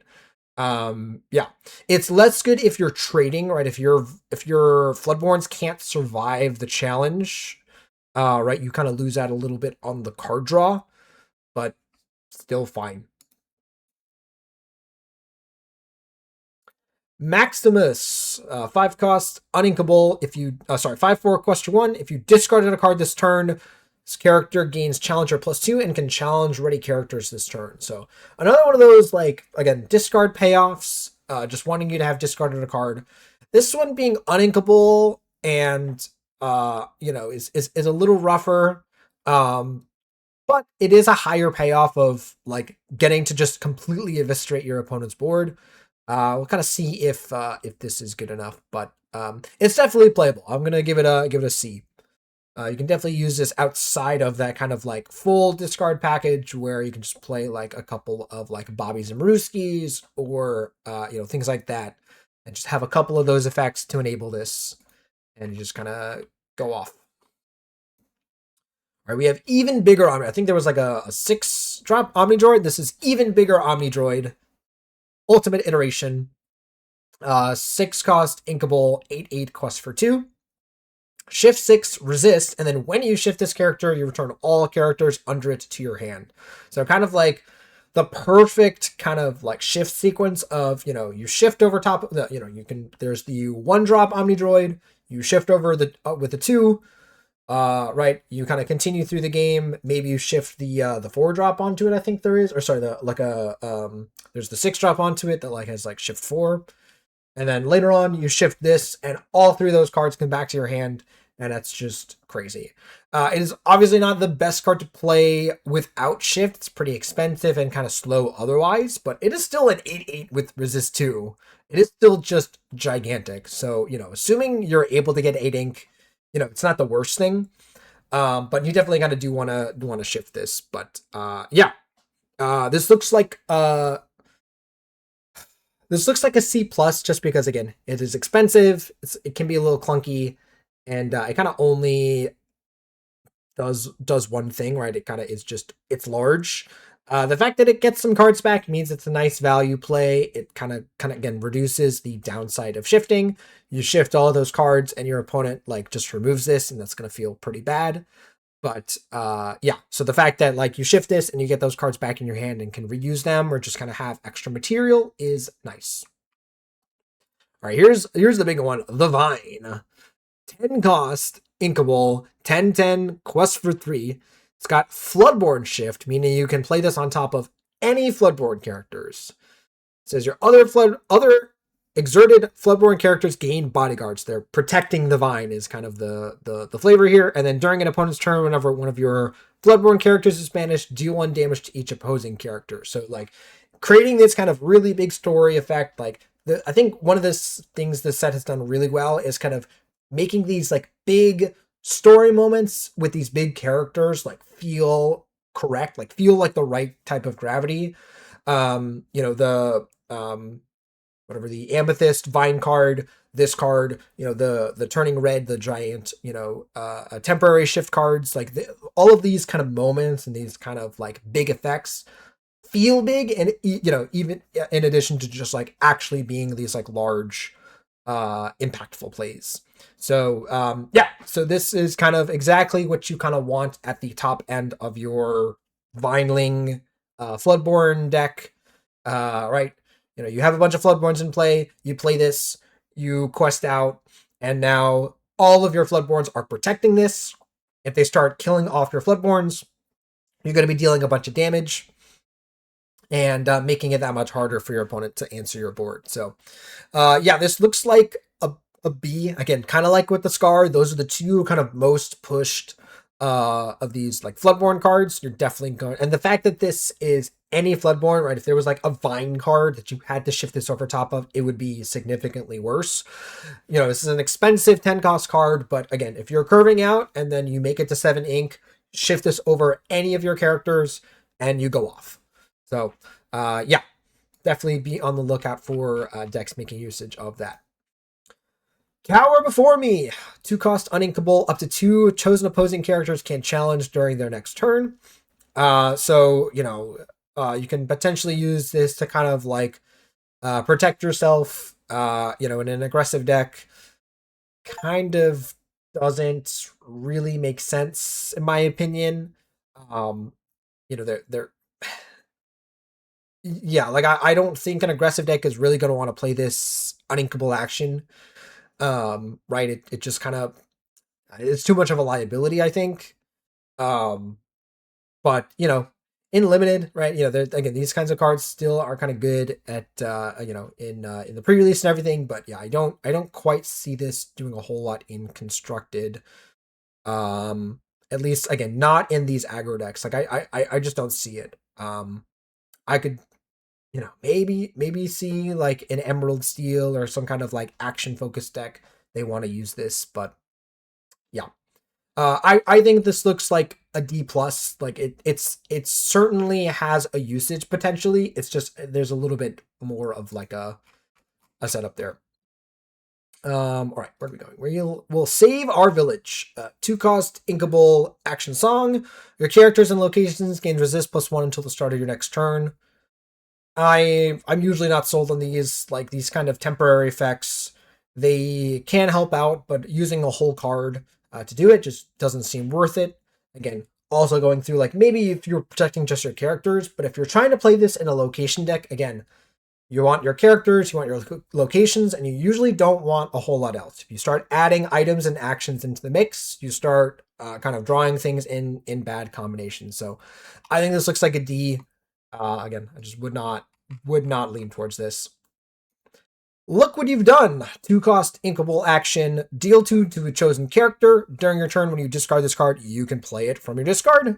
And yeah, still pay the costs, but yeah, this is, again, going right along with the other Tangled cards that we've seen, feeding into this discard strategy. And yeah, this is great. This is just a different type of Baboom. Baboom, you know, was able to target locations. This can't, but it has the upside of being able to be discarded and played. So yeah, fantastic card here. Again, like I don't know if this becomes like a main staple in all steel decks, but definitely people are gonna try to like kind of use these like steel cards and use this card with it. So yeah, C plus, I think. Like a little underwhelming. Like again, the fact that it's only 2 damage, you know, and there's some cards that can kind of outclass this pretty well. So yeah, I think C plus is a good place to end on that, but still good. You broke my smolder. 1 cost, discard your hand, draw 2. So exactly like the dock mechanic. The unfortunate you know, kind of conclusion is that this is a little bit worse than dock, as in multiples it's pretty bad, as at least with docks previously, you got to play out your extra docks before you played the final one. You kind of got to like play some other cards and kind of do some things, whereas like if you have 2 broke your smolders in hand, there's kind of no way around it, and you just kind of have to bite the bullet and discard 1. So it is a little bit worse, but it is still good enough, and it is still necessary for these kind of steel decks that are, you know, kind of playing their cards aggressively, whether it's an aggressive aggro deck or whether it is, you know, just these discard decks that are discarding a lot of cards. All right, so notably, again, we've seen the kind of Tangled cards. This has great synergy with Mother Gothel and Look What You've Done, and all of those cards that want you to discard cards. So you can play this, discard your hand and draw 2, and then you get the chance to play those cards that you discarded. Yeah, this is a B. This is, you know, not quite an A. Again, it's not quite as overtly powerful, but it's kind of filling in a necessary tool that we lost in Dock. Again, not as good, but still good enough. So, yeah. Attack of the Vine. Kind of love that we got the yeah, they talked about this in the main stage. 6, yeah, that they use the box art. Uh, so 6 cost, uninkable action. Your Floodborne characters gain resist +2 and can challenge ready characters this turn. So kind of a crazy, we've seen this before where, you give your whole board some kind of crazy challenge effect. There was like the dual ink card previously, like the take the crown, right, or whatever that also gave you lore. This one doesn't give you lore, so you're kind of taking like a turn off, but you know, in the right deck, again, in the Vineling deck, you're playing a bunch of Floodborns, you have a board full of them. It'd be crazy if you had like Scar out, right, or something like that. You play Scar into this, and all of a sudden your guys have resist. You just wipe your opponent's board. You gain a bunch of lore from your Scar. I can see it. The problem is, again, 6 cost uninkable, and it's pretty bad otherwise. There is that Aladdin that draws and discards, and I'm sure there's some other cards that you can kind of run to kind of mitigate the downside of this being like a pretty bad uninkable. So yeah, it's probably only a 1 or 2 of at most in that deck, but it's still a potential playable. So I'll give it a C minus. Like, I don't, yeah, C minus. Like, I could give this a D, but I think a C minus is fine. Like, I think when your opponent plays this card in the right scenario, you're gonna lose the game. So I think the power level is there potentially, if assuming there's enough to make this kind of Floodborne deck that I am imagining. Again, I haven't tried to build it, but I might be doing that after this because I am kind of getting excited by these Floodborne cards. Windstorm, 4 cost inkable action, deal 1 damage to each opposing character and location, then deal 2 damage to each opposing character with evasive and each opposing location with evasive. It's kind of interesting that, like, yeah, I guess since it's the up card, they know that the balloons can give location evasive, and I guess they just want to have that flavor there. Yeah, we've seen this a little bit with I think there was the tug of war card, right, where it was like 5 cost to deal 3 damage to evasives or 1 damage to everything. And yeah, that was like not particularly good. This is a little bit cheaper, deals damage to the locations, and still has the upside of like you are always doing damage to things. You just deal a little bit of extra damage to the things that have evasive. So yeah, I like the improved design on this. Potentially really good with Merida, right? That's like something that people have been messing around with. As for like, is this actually good? I don't think so. I think it seems pretty poor. It's a C minus, with like a subgrade of like a tech card. Like you can still like play this against aggressive decks, and kind of, or like again, if it's evasive decks are running rampant. Like this is a pretty good answer to Dumbo, right? That's like I think Steel having a consistent answer to just like evasive decks going wide. Like the Peter Pan Tinkerbell team up card, right? You want to be able to kind of do something about that to kind of keep that card in check. So yeah, it's good that this card exists. I'm just not sure that it's going to be, again, a card that we really see all over the place.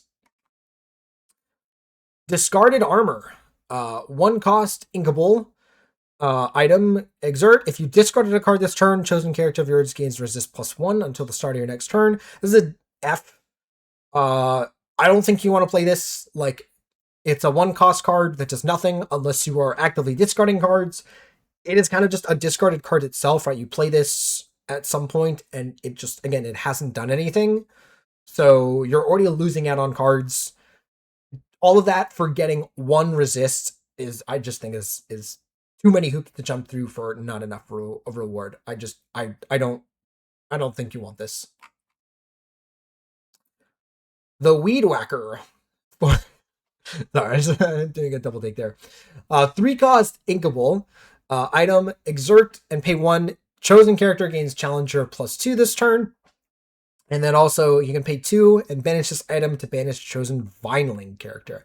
I guess like the flavor, right, of like the dark. I assume this is Darkwing Duck, and he is like, he's pulling out his like Weed Whacker invention, and right, that's like something that is able to easily answer the Vinelings. Again, this is like the classic, tech card. If the Vinelings are good, you might want to include this. Although even then, like at most, this is just a Dragonfire. It's like 3, and then you still have to pay 2 to banish a Vineling.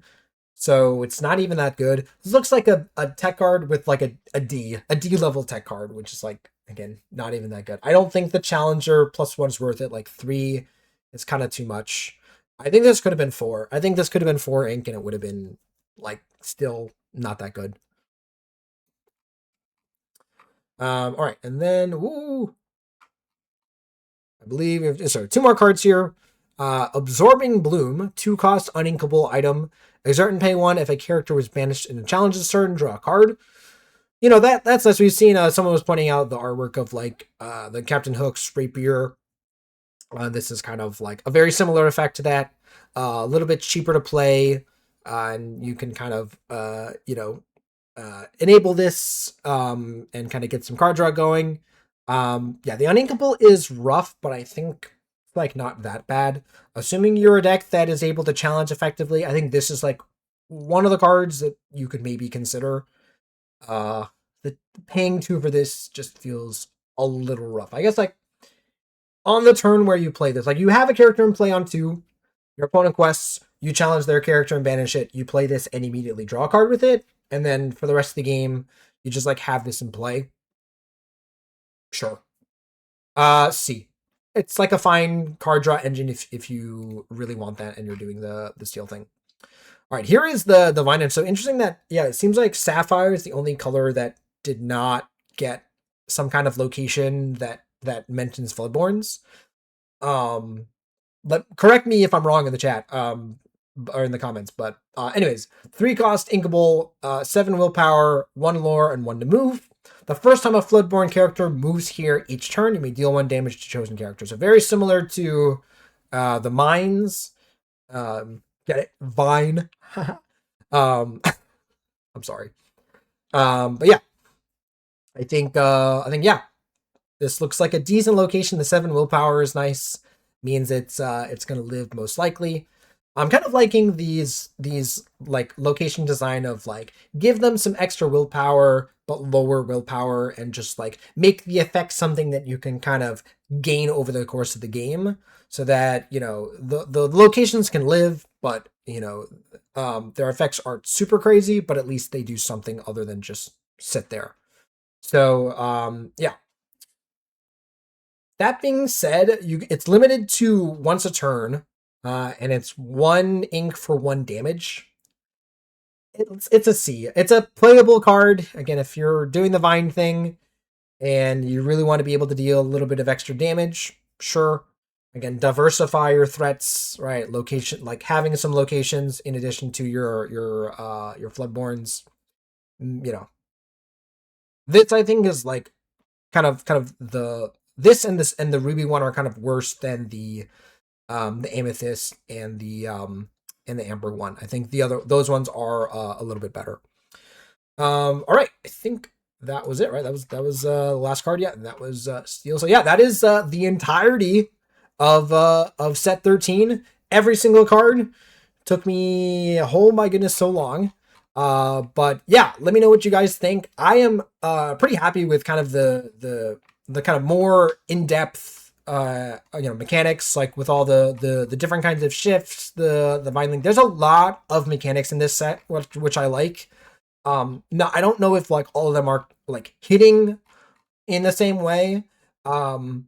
But yeah, and then I like how like there are some individually powerful cards like Mushu and everything, but there's none that are like overtly going over the top. Like I like how they kept the Amethyst Legendary in check for once. I'm trying to think, like none of all of the team up cards like feel like pretty around the same bar. So yeah, love the addition of like some of the good Ruby removal, like the Ritual and the Red Alert. You know, those are things that we've been really needing. Yeah, I'm a big fan of like the kind of the things that the way the design is moving, and I'm excited for rotation. I hope you guys are as well. All right, that is going to do it for me. Hope you guys enjoyed this full set review, reviewing every single card. If you enjoyed this is a ton of work for me every time it comes around. So remember to like, comment, and subscribe. And yeah, that definitely helps me out a lot. All right, thanks everyone for watching, and I'll see you guys in the next video.